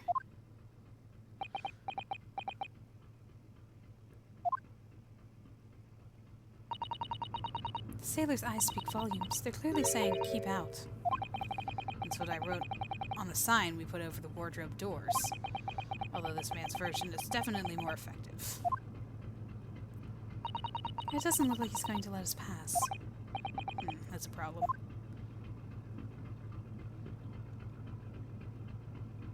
What do you think this is? It's a very pleasing shape, isn't it? That's the emergency alarm. It's probably best not to touch it. Oh, an alarm. It says press only in times... Oh, it says press only in times of emergency. Looks as though it says alarm bells ringing all over the ship, and it brings the vessel to a complete stop. Oh, this I have to see. What are you doing, Yaroda-san? You mustn't touch it. But this is an emergency situation. Just look at these handcuffs. You know full well that's not what the alarm is for. If you were to bring this vessel to a standstill for no good reason, you'd be in an even worse situation. I wish everything would just stop. This ship included. If you have to do something foolish, at least make it something that doesn't affect anyone else. I mean, that's fair. That's fair, Susato-san. This looks like a plan of the SS Buria. It shows each deck. Look. The Buria is a large-scale steamship. The Buria is a large-scale steamship with triple-skinned hull. What a marvel of engineering! Well, it's been playing on my mind for a while now, actually, but how is it that such a huge lump of metal doesn't just sink to the bottom of the ocean? Oh, that's really quite simple, Naruhodo-san. It is. Well, consider the Japanese archipelago. The islands of Japan? Yes, they're not metal, but they're enormous lumps of earth many, many times larger than the ship. And they don't sink, do they? They've been floating happily on the sea since the gods created them. Well, I suppose so. I don't think that's how islands work. There's a huge book on top of the table here, and there's a pen next to it. Yes, that looks like the ship's log. Shall we have a little look through it? The writing is so neat and precise. Every detail about the voyage has been meticulously recorded. You wouldn't expect a rough and ready sailor to have such beautiful handwriting. And nothing. No reaction at all. Thought he might appreciate the compliment. I'm not sure that rough and ready is much of a compliment, Naruhodo-san, even to a sailor. Anyway, last night's log is mostly blank. Presumably that means there was nothing to report.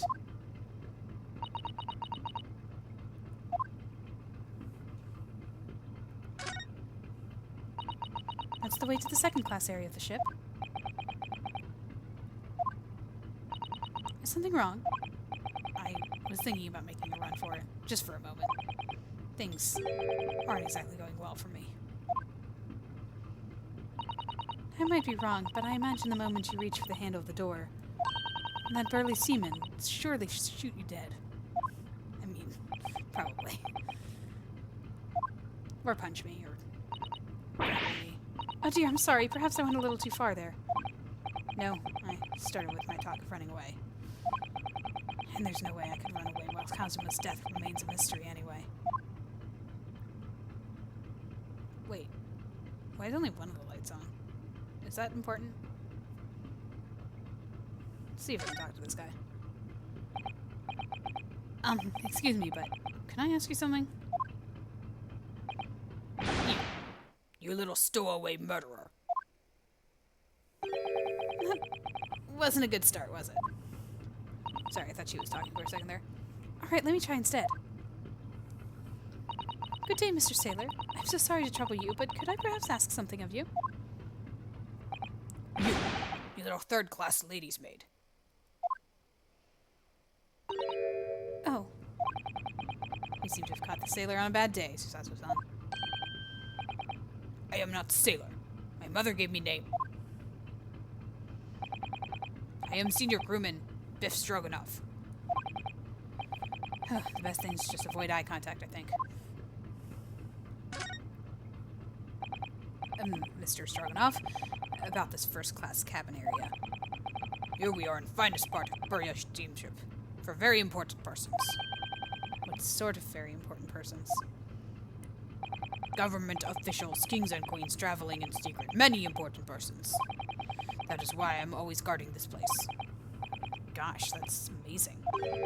But somehow I let stupid stowaway inside. I want to pick you up and throw you in ocean. Big but strong enough is not animal. Thank you. If I may, I was wondering, is the cabin next to Mr. Asogi's currently occupied? Da! Suzazu-san, did you understand that? It sounded like da. I think it's probably Russian for yes. Or no. Genius. It is not permitted to visit other cabins without invitation. Well, it sounds like there's somebody in the next door cabin at least. Yes, it's tantalizing.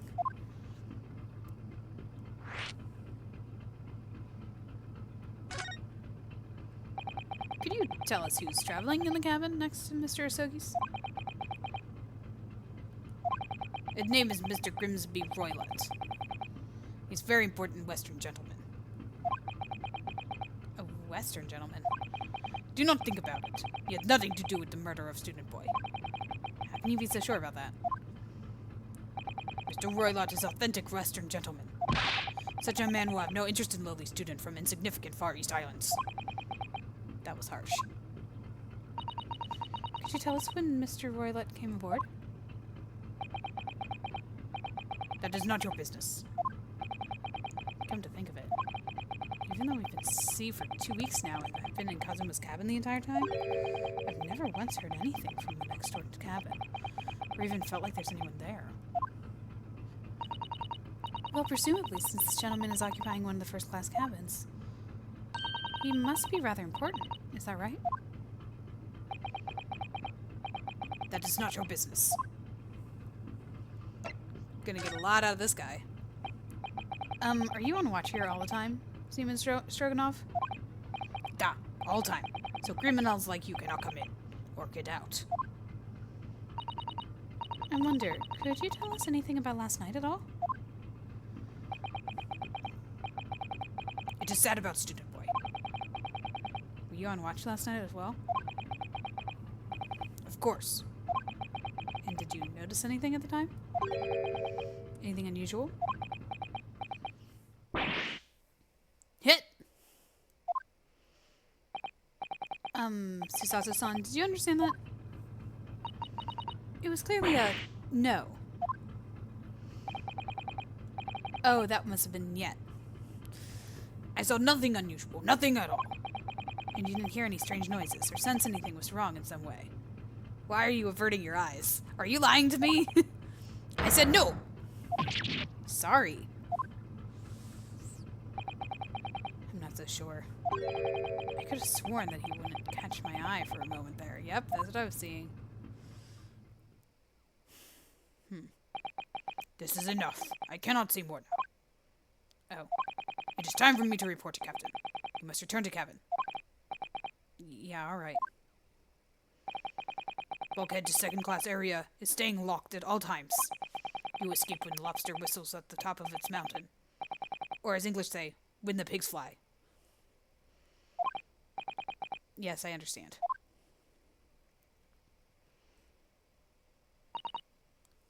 Good, now we can investigate the area properly, shall we? Definitely. Specifically... Oh, okay. I was going to say specifically we can go in there, but now we can look at the logbook. Book on top of the table there is really huge. There's a pen with it, too. Sure, that's the ship's log. Let's have a little look through it. Everything has been meticulously recorded. Anyway, look here. Last night's log is mostly blank. Presumably that means there's nothing to report. Okay, it's the same. I thought there was going to be some sort of difference. I don't know what.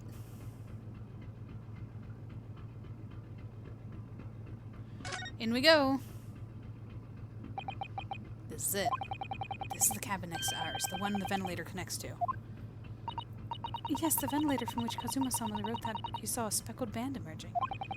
Maybe whoever's in this cabin can help solve that particular mystery. Let's ask.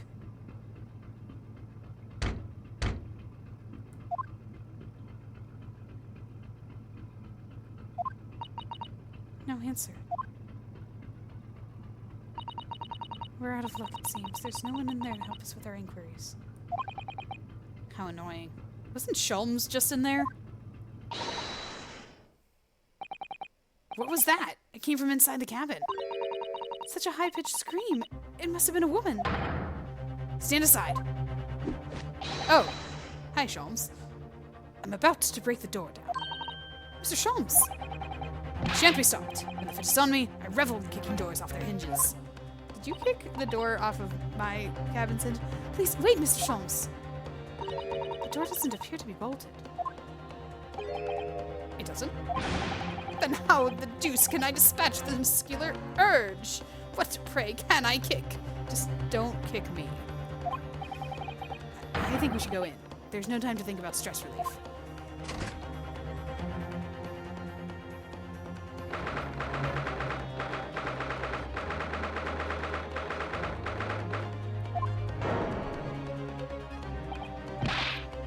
Who are you? A Western gentleman? This man looks Russian to me. We heard a woman scream. A woman? Don't be absurd. As you can see, there's nobody but me in this cabin. It does look rather empty. True, this man does appear to be the only person in here. But in that case, who just screamed?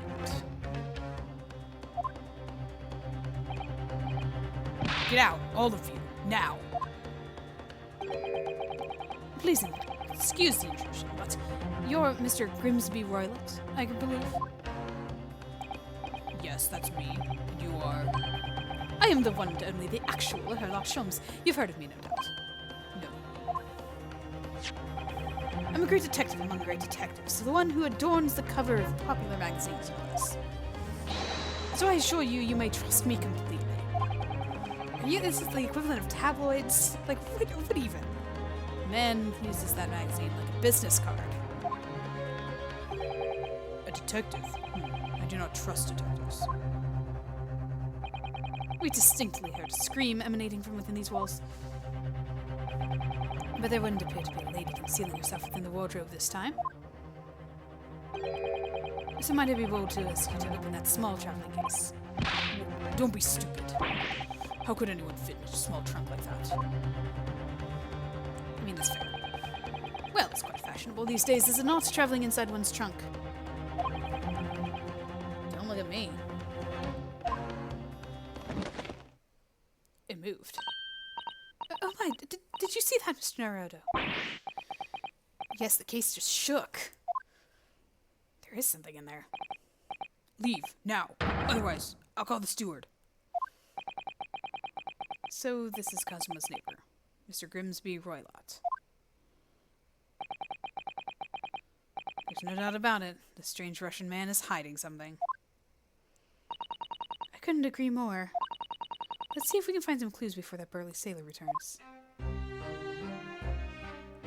Can we examine? My dude, what are you doing? No. What do you think you're doing? Ah! This is my cabin. Get out! But I was looking at the door. Can we just have a quick look inside your traveling case, perhaps? No. What a pity. I think we're out of luck. I think you're right. There doesn't appear to be anything more that we can do. I agree. There may be someone else who can help. Perhaps the great detective could get somewhere with us, Mr. Roylott. I don't know, he didn't really do well with you. Do you have a moment, please, Mr. Sholmes? You need only address me as Sholmes. That's what I just did, isn't it? Well, Mr. Sholmes, what were you doing in there?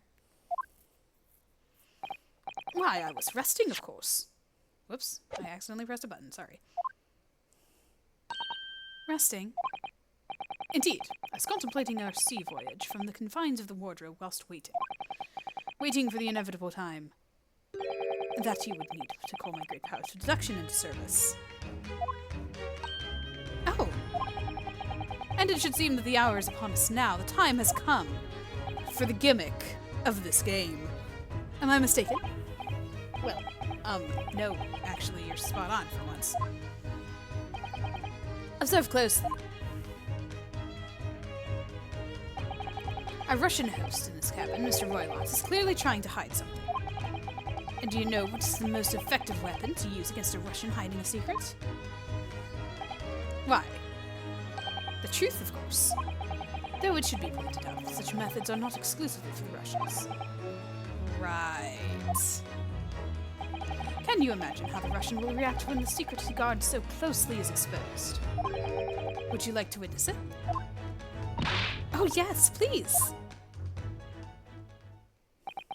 Well then, what you are about to see may as well astound you. For I am about to apply my great detective's greatly admired great deduction to the case.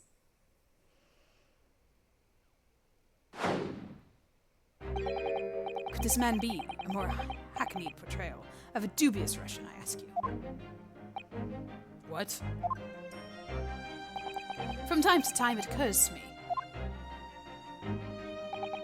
Is the fellow dubious on account of his Russianness, or Russian on account of his dubiousness? I really don't think either of those should be occurring to you, or anyone. That's right, and Mr. Sholmes. I know this man's beard and dark glasses are hard to ignore, especially on first meeting, but I once read it is a capital mistake to theorize before you have all the evidence. It biases the judgment. I must have complete silence.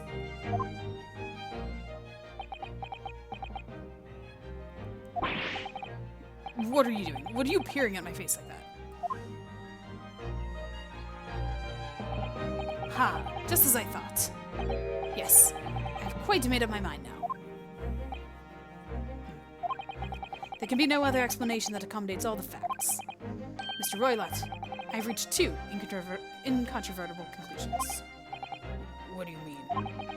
Number one, a true identity is that of a villain. Using those shears, you are about to end the existence of something most dear. Are you not? And number two, the other conclusion I've drawn. You are, at this very moment, no less, in the midst of committing a most grievous crime. Beneath that beard, your mouth quivers with nervous tension as you realize you've been discovered. Does it not? Yeah. Oh, Naruto-san, I never imagined I would witness one of Mr. Sholmes' great deductions with my own eyes. One of Mr. Sholmes' great deductions with my own eyes. That was a great deduction. Nothing can deceive Mr. Sholmes. In a single glance, he can deduce all there is to know about a person. What? What ineffable twaddle. Oh, yes! I've read about it countless times in the adventures of Herlock Sholmes. And now I've experienced the astonishing impact of this great deduction firsthand. It's like a dream come true. I can hardly believe it, but all the color has drained from Mr. Roylott's face. It looks like somehow both Mr. Sholmes' conclusions were right. How could you... How could I possibly know such things, you wish to say? Very well, then. I shall elucidate. I shall explain how it was that I arrived at this pair of conclusions. So, do I cordially invite you upon a journey of logical discovery? Let us board the train of reasoning. But plainly, let's work through my deductions together. Here we go. The game is afoot.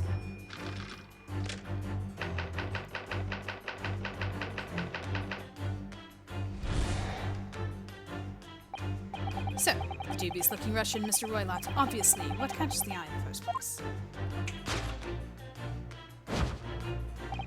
It's the enormous pair of shears in your hand. Now, we ask ourselves, what could you possibly want with such an implement? The answer, of course, is staring us in the face. You're on the verge of using the shears to cut away the copious beard you spawned. Now, moving on. The question then begs is this: why would you desire to rid yourself of this magnificent beard, Mr. Roylott? Once again, the answer is plain. We have clear evidence to shed light on the matter. Regard, if you will, this morning's newspaper, in particular the fascinating front page article. Which, it would appear, you have read also, Mr. Roylott. For sure, it needs no further clarification. The evidence that reveals your true identity is the article about the revolutionary. In translation, the headline reads, Revolutionary Villain Bolshevik flees Russia via Shanghai. As you cannot fail to observe, the subject of the article possesses an extremely copious beard.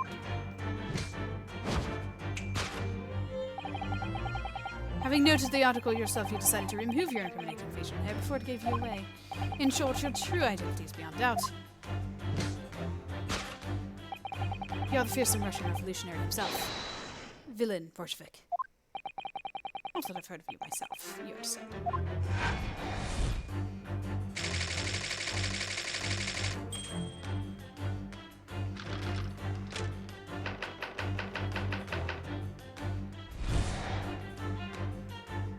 Now, as for my second conclusion.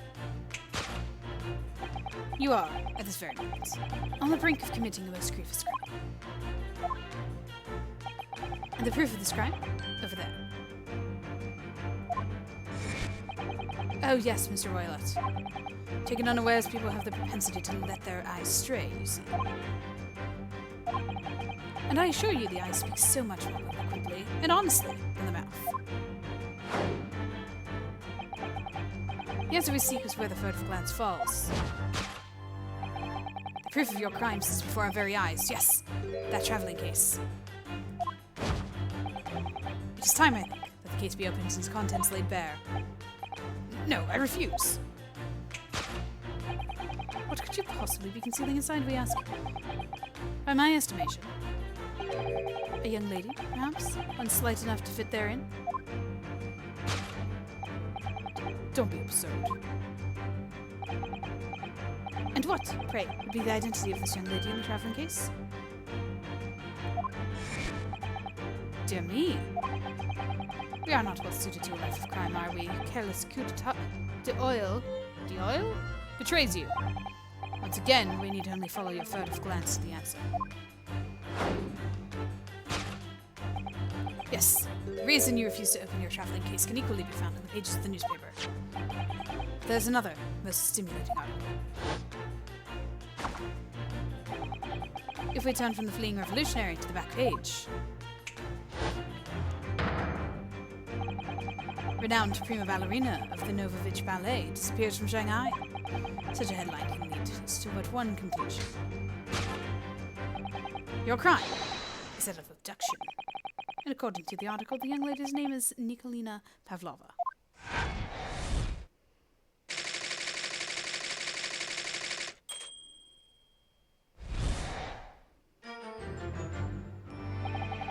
Thus concludes Sherlock Sholmes' Great Detective of the Russian Enigma, Elemensky.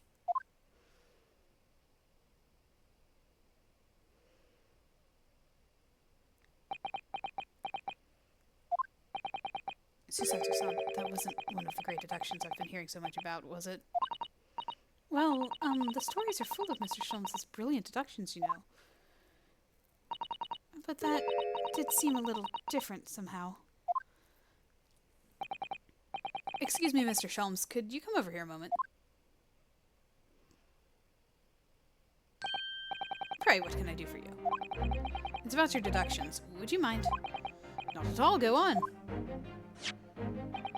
Well, to start with, there's the newspaper article. I think we had the same discussion before, but these two men look nothing like each other. Ah, yes, I recall our discussion earlier, and at the time I believe I told you that the man is revolutionary, well able to revolutionize his own appearance. In fairness to Mr. Sholmes, Mr. Roylott does look more like this man than you do. That's not the point.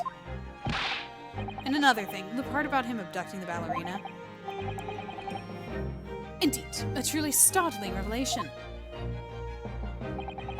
At first glance, the case would appear too small to accommodate a young woman. Not just at first glance, it is too small, clearly. You'd be lucky to fit a 5-year-old child into that case, even if you pushed really hard. I don't suppose the missing ballerina is a 5-year-old child, is she? You mean you don't know? No, the young lady is 15. No, I didn't know. How could I? Well, if she's 15, then 10 years worth of her would be poking out from the case. Some years ago, I read something pertinent, I believe. A troop of men consuming vinegar daily in order to promote a certain illness in their bodies. Vinegar. For such sour bunch, it would surely be simplicity as itself to contort oneself into the confines of that small case. Oh dear, you might be thinking of contortionists in the circus, Mr. Sholmes. This whole thing is turning into a circus. Mr. Naruhodo, some things occurred to me about Mr. Sholmes' deductions just now. I think his powers of observation are, well, magical. His eyes cut right to the heart of the matter almost instantly. It's just where he directs his attention and his logic that seem a little off. Your idea of a little may be a little off itself, Miss Susato. I just one or two key words in the deductions that seemed to let him down. So I was wondering if we might perhaps tactfully switch them for the alternatives. What do you think? For alternatives. Switch some keywords in his deductions. Yes, but very tactfully. I feel sure if we could do that, we'd unlock the true genius of Mr. Sholmes' great deduction. He needs a partner. Precisely the thought that was going through my own mind. This man is a lot of work. At times, I wonder how anyone puts up with me. It's not that funny. And you, my good fellow. Sorry. Take a moment to look at your wrists. My wrists. Where are your handcuffs? How did... I felt they may hinder your ability to follow me in our dance of deduction. I don't believe it. Mr. Sholmes, you're a marvel. You're a marvel. And don't worry, I shall restore the shackles to your wrists when we are finished. I'm not worried. In fact, I'd rather stay like this. Dance of deduction. Let's do it. So let us begin. Sherlock Sholmes is proud to present Logic and Reasoning Spectacular. Alright. Course correction. Hold it, Mr. Sholmes. Alright, time to fix Sholmes' deductions. So the dubious-looking Russian was obviously what catches the eye in the first place, so it kind of goes through the same thing. This is the thing that I don't really like about this gimmick, is that we have to go through the entire thing again, instead of just, like, correcting it in the moment that it happens. Because this is going to be always the case. It's always going to be like, okay, where's the question mark? This is the problem. And I'm not sure. Do you really use shears like that to cut off a beard? I doubt that's something I'll ever have to worry about. It doesn't quite sit right with me, though. It doesn't seem to be sitting right with Mr. Roylott, either. Which means, I suppose, the deduction is wrong. Let's try to switch keyword here, and see if it helps matters. Alright, but how? Alright, so we're gonna be able to... I wonder if it's really his beard that he intended to use those shears on. Exactly. If we manage to find something that seems to fit the sense of Mr. Sholmes' deduction better, then what?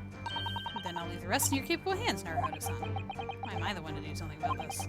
Well, anyway, let's see if there's anything we can even use to switch around that last sentence. What was he going to use the shears for? Okay, so the copious beard is the thing. We can do this and move around. Yep. So, well, look at that. Golden lock. Wow, okay, hold on. If I can... Okay. It's not going the direction that I expect it to go. So that's weird. Okay. Yes! And then we change it. And then I dance. You're on the verge of using the shears to cut away those golden locks you sport. Indeed. You've identified the precise detail I was intending to expose. See, I think that we should be able to, like he sets me up, and then I say, okay, this is what he was doing. Like, he's like, oh, it's the beard, and then I say, nope, it's the golden locks. Like, from the start, not going through the whole thing again.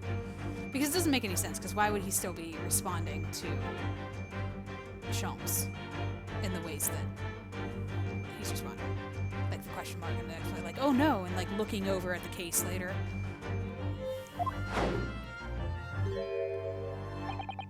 Such lush golden hair certainly does not befit an old man. You're not a man at all, you're a woman, and judging from the length and sheen of your hair. When so very much in her youth. Oh no. If I had managed to cut off my hair, no one would have suspected.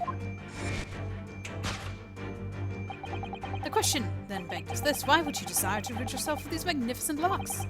Once again, the answer is plain. We have clear evidence shed light on the matter. I'm sure it needs no further clarification. The evidence that reveals true identity is the article about the revolutionary. Well, that was a shock. I had no idea the old man was really a young woman in disguise, did you? Why are you staring at me like that? Yes, it was a surprise, Naruhodo-san. You're enjoying this, aren't you? Sorry? You look like you're in your element as you dance around the room deducing the facts with Mr. Sholmes. I'm just doing what we agreed. I'm not having fun or anything. This is strictly business. Yes, I understand. Say no more. What do you say? Not strictly...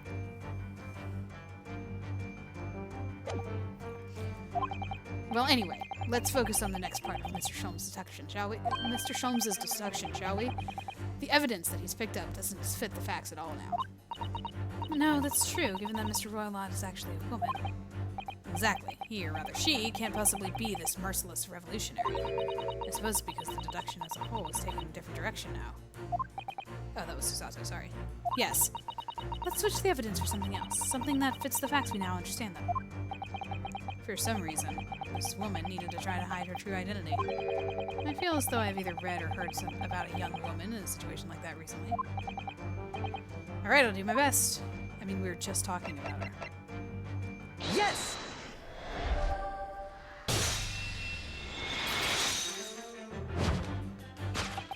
The evidence that reveals her true identity is, of course, the article about the ballerina.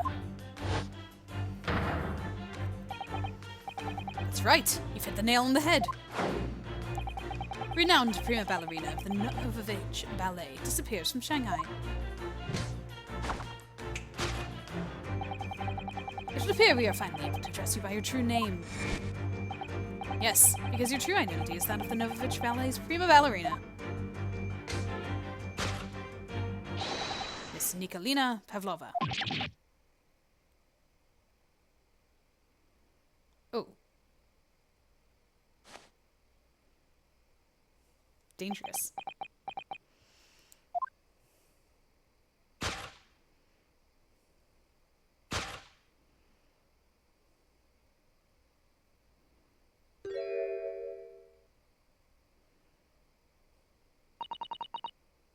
You're right. My real name is Nikolina Pavlova. But please, I beg you, don't tell anyone.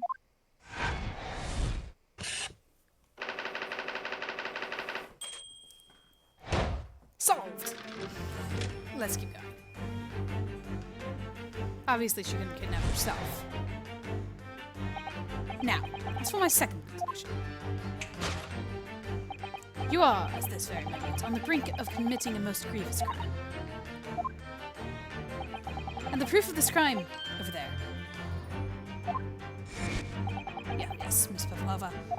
Taken unawares, people have a propensity to let their eyes stray, you see. Ah! And I assure you the eye speaks so much more eloquently and honestly than the mouth. I don't have to go through this all again. It's the same thing. It lies within the case, but it's wrong. This woman is the ballerina, and she's right in front of our eyes. So clearly she can't be inside that traveling case as well. No, that's right. It seems she wasn't abducted at all. In which case, what is the crime this young woman is apparently committing? I can see I'm gonna have to step in and fix the great detective's mistake again. You seem to look pleased, Naruhodo-san. Do you like the idea of another chance to dance around with Mr. Sholmes? Stop it. Anyway, there must be something else here that shows what this woman is up to. Okay, there's something around here. It's not the traveling case. Is it the trash can.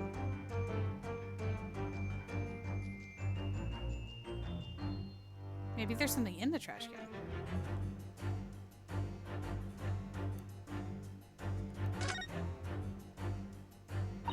The waste paper basket. Let's have a little look inside.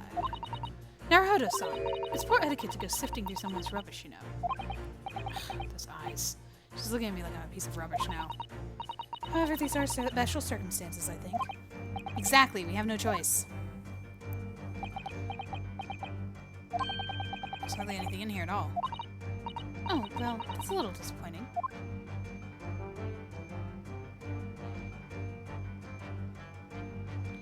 Oh, hey! Was that always there? Did I just, like, totally miss that? What the heck? Well, I think that that tiara might be a bit of a, important piece of evidence here.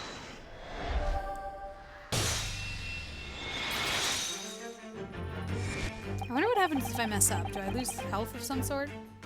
The proof of your crime is surely this tiara. I believe this tiara is worn on stage by dancers in the Novovich Ballet, is it not?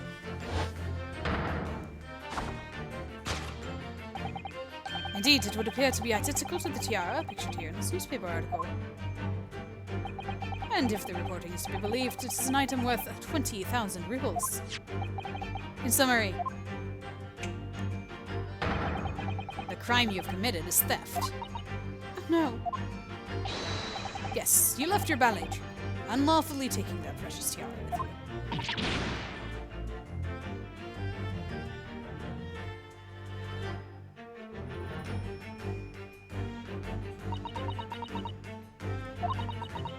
I have no one, no family, no friends. I'm all alone and I need money. But I did not steal the tiara. It was a present from, how do you say, an Earl? Of Prussia. It belongs to me. This girl is only 15 years old and she's run away all by herself. She must have been extremely lonely.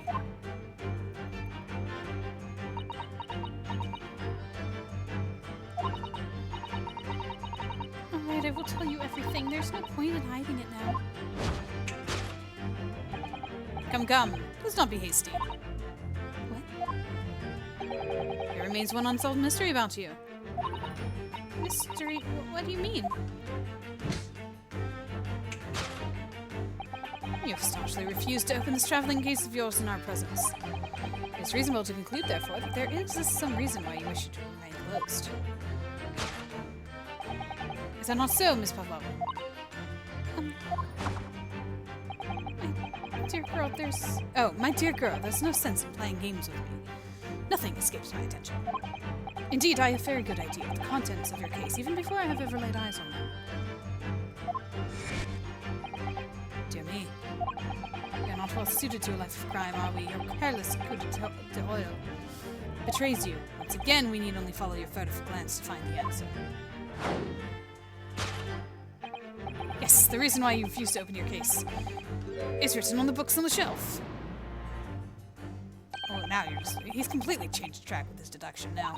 I think Mr. Sholmes is adapting his logic to the changing circumstances, don't you? So why can't, again, if he's adapting his logic to the changing circumstances, why couldn't we just do it from the start? My problem is that, because this, I could understand if the tutorial did this, where he goes through the entire logic train and then you correct him, but it's every single time you do this dance with him. He has to go through his stuff first, and then you go and correct him, and then it changes. It's a little annoying. It's a little tedious. I do enjoy this though. I like the little dance of deduction that they do. I think it's really fun. I just wish that it was only once. Maybe, but why has he suddenly brought the bookshelf into this? Just a wild guess, surely. Oh, do you think so? Oh, it's a wild guess, surely. I can't tell where the thing's pointing. Her hair is in the way. Well, it doesn't seem likely that the reason why this young woman doesn't want to open her case would have been written in a book that doesn't even belong to her. Yes, that's true. But still, Miss Pavlova certainly did cast her eyes in that direction. I noticed it myself. And there has to be another reason why she won't open her case. And it must be somewhere in the same area. That's where her gaze was involuntarily drawn. I agree. That's the only answer. Whatever she has hidden inside that case should be revealed by following her gaze in the direction of the bookcase. We have a lovely picture here. It's very beautiful. We also have the rules, which, if you remember, say...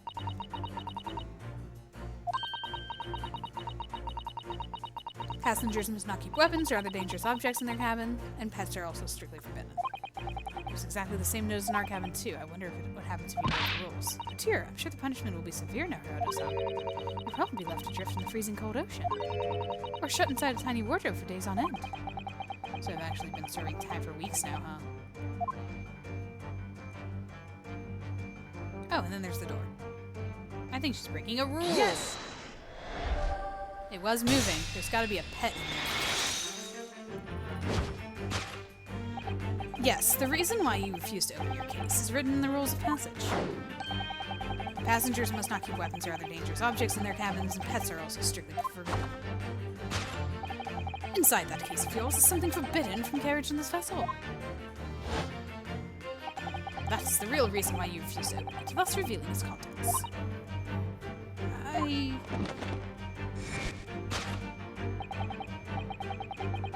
As we see, the trunk wobbles from time to time, but no weapons or other dangerous item would move of its own accord. Which leaves but one possibility, Miss Belvava. Inside your traveling case...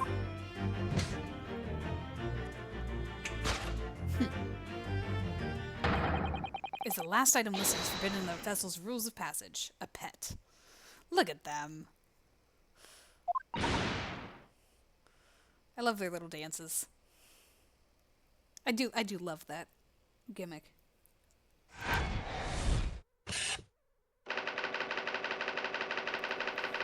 Possession of a prohibited animal. Is it a speckled band? Deduction complete. Elementary.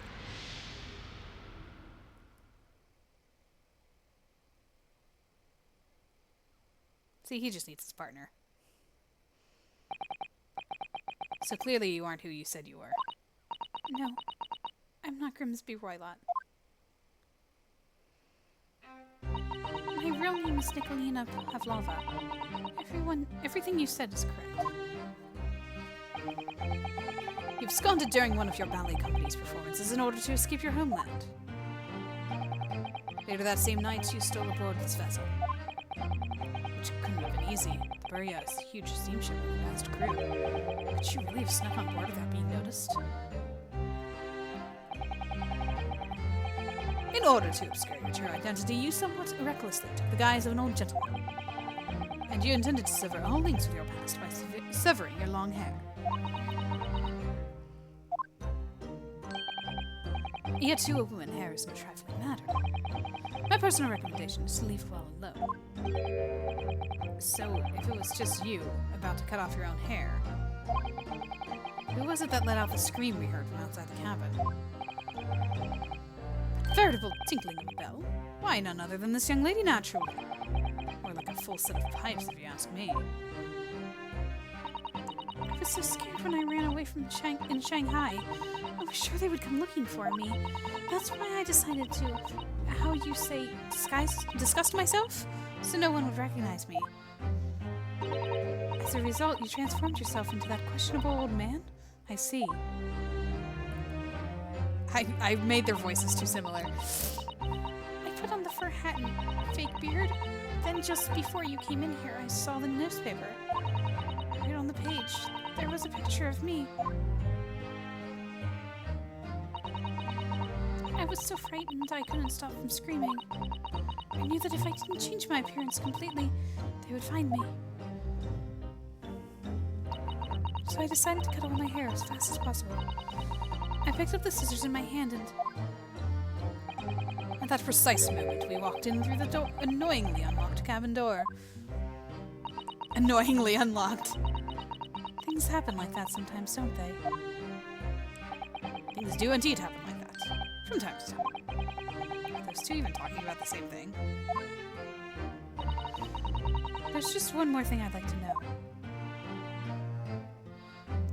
What exactly do you have inside your traveling case? You were right, it's my dear friend inside. My only friend in the whole world. Is it a snake? Please, don't tell anyone if the captain finds out. If you say to any of the crew. Your secret is safe with us, I assure you. But in return, you must tell us, in as much detail as you can muster, about the events of last night. Yes, all right. I will tell you. Well, Mr. Naruhodo? Wasn't it something, Mr. Sholmes' great deduction? It was certainly something, yes. I'm just not entirely sure what. But at least Miss Pavlova has agreed to tell us what she knows. That's incredible. Indeed, it is incredible. Ah, and one more thing. Yes, what? Observe your wrists. Oh man. Your hands are cuffed again. True to my word, I have restored your shackles. When and why? There is still a shadow of guilt cast over you, Mr. Naruhodo. I'm sorry to say, it can't be helped at the moment. Can't it, really? Anyway, let's listen to what Miss Pavlova has to say. I can't go on not knowing. I have to find out what the speckled band that Kazuma-sama wrote about in his diary really was. I have a feeling that this investigation doesn't break up into parts.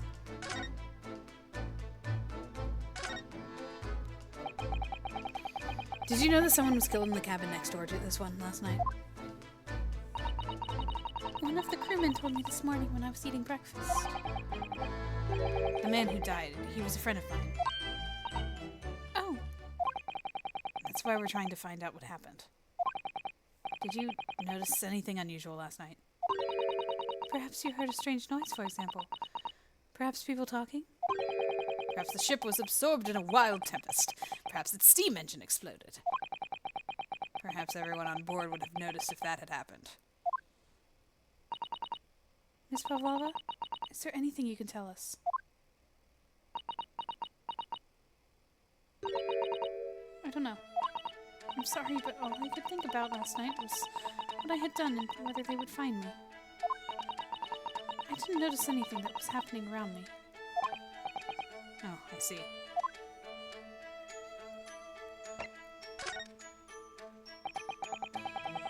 You've run away from your ballet company, haven't you? The Novovich Ballet? Yes. I am traveling to Great Britain, and from there, I want to go to America. I will never dance again. I want to forget everything about the ballet. I will start a new life. You wish to forget? A challenging proposition. When you have that striking tiara as a reminder. But the tiara is mine. I need it to live.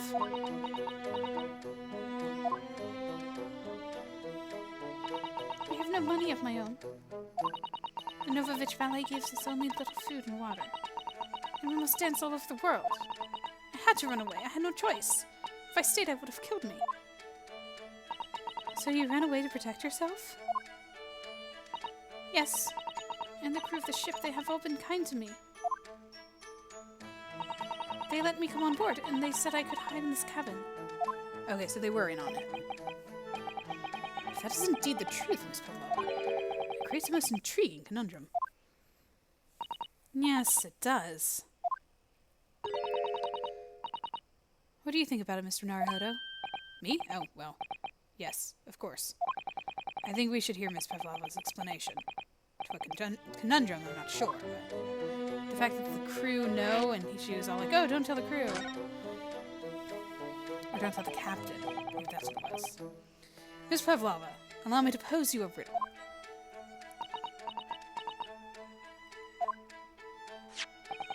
According to this newspaper, it was only yesterday that you absconded from the ballet. Now, that being the case, it must have been last night that you boarded this vessel.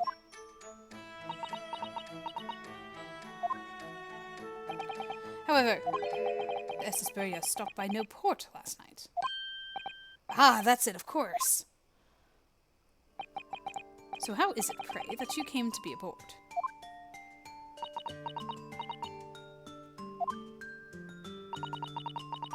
think about it, the crewmen outside the cabin acted very strangely when we mentioned that. It was just after we asked him about when the occupant of this cabin came aboard.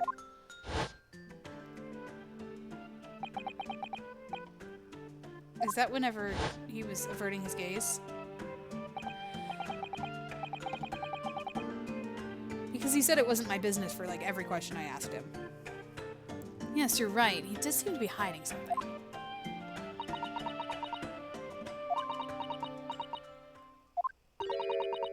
An angel descended from the heavens, bringing grace and beauty to the stage. Sorry, what was that? It is how the Russian newspapers described one of my performances. And that is how I came here too. I descended from the heavens, because I am an angel. Are you for real right now? Considering English isn't your mother tongue, your description is very vivid. Mr. Sholmes once said, I never can resist a touch of the dramatic. It seems Miss Pavlova is the same. A genius descended from the heavens, bringing grace and beauty to detection. Words once said about myself. I doubt it. I quote from a wonderfully extravagant advertisement for the adventures of Herlock Sholmes, in fact. Doubtful. Yes, Mr. Showy. Anyway, it doesn't look like Miss Pavlova's gonna tell us what really happened. So last night is just a big, like, nothingness here for this girl. So the friend you mentioned inside your traveling case, is that right? I don't think animals are allowed on board according to the rules of passage. Oh, please don't tell any of the crew. If they found my precious... Then the burly Russians will bestir themselves in unison to throw you and your case overboard, no doubt. Don't scare the poor girl. So reassuring, Mr. Sholmes. But what sort of pet is your friend? A little puppy? It is, isn't it? Maybe an adorable little rabbit? Ha! You credit Russia as the land of small rabbits, do you? Oh, don't they have small rabbits there then? You may well ask. I have no idea. You two are miserable bunglers when it comes to understanding the nature of young Ballerina's friends. Isn't it obvious? It must be a chicken. Really? Consider the benefits. A rousing wake-up call, daily fresh eggs. And when adversity strikes, you could satisfy the needs of sustenance.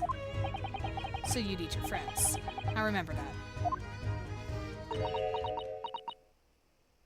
I love her little shake of the head. It's very simple. Well, it would appear this friend's identity is closely guarded secret, not to be revealed.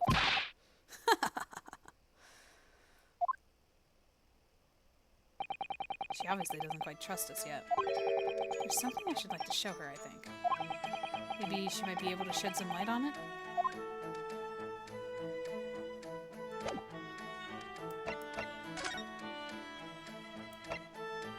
What? Oh, the speckled band. The speckled band. Present the speckled band. This is the diary of my friend who passed away. His diary? Yes, and he wrote in it last night before he died. It was something a little unusual. It reads 1:23 a.m. I can hear a faint whistling sound. And then a few minutes later, 1:35 a.m. It looks like some sort of speckled band is dangling from the ventilator grill. A speckled band? I don't understand. It's strange, isn't it? But the ventilator he mentions joins this cabin, you see. It's up there on the wall. In other words, the cabin and the victim's cabin are connected together. Oh. Miss Pavlova? Has something occurred to you? Does the speckled band that the victim mentioned mean something to you? Or the whistling sound, perhaps?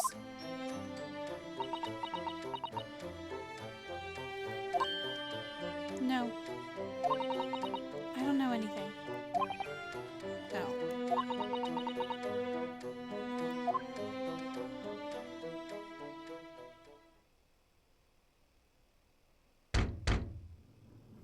Uh-oh, I don't think I'm supposed to be in here.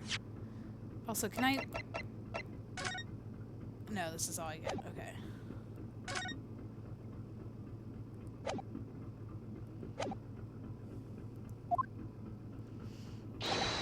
Excuse me, Mr. Roylott.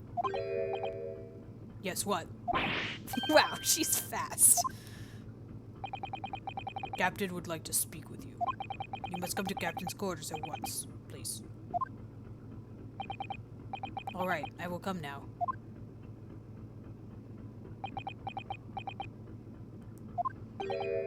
What? You must leave now. Oh, no, it's fine. Don't mind us. Yes, please don't worry yourself, Mr. Roylott. Get out! The passenger said out if you want, or do you want me to throw you out?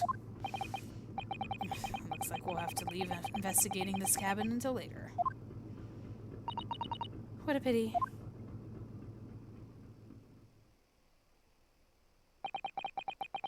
And so we lost our chance. Having still not managed to investigate Miss Pavlova's cabin, we were unceremoniously chased out. That is to say, we were quite literally picked up and thrown into the passageway outside. Oh, hey, okay.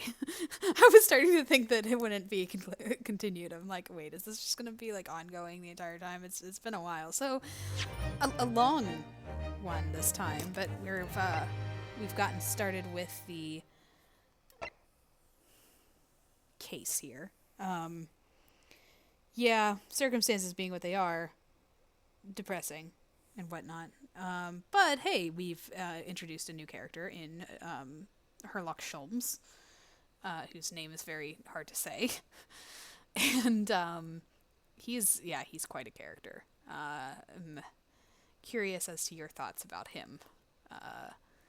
Yeah, I was glad that he was parodied with the name change, with the letters, or changing the letters around, because actually having the name of Sherlock Holmes just did not fit him.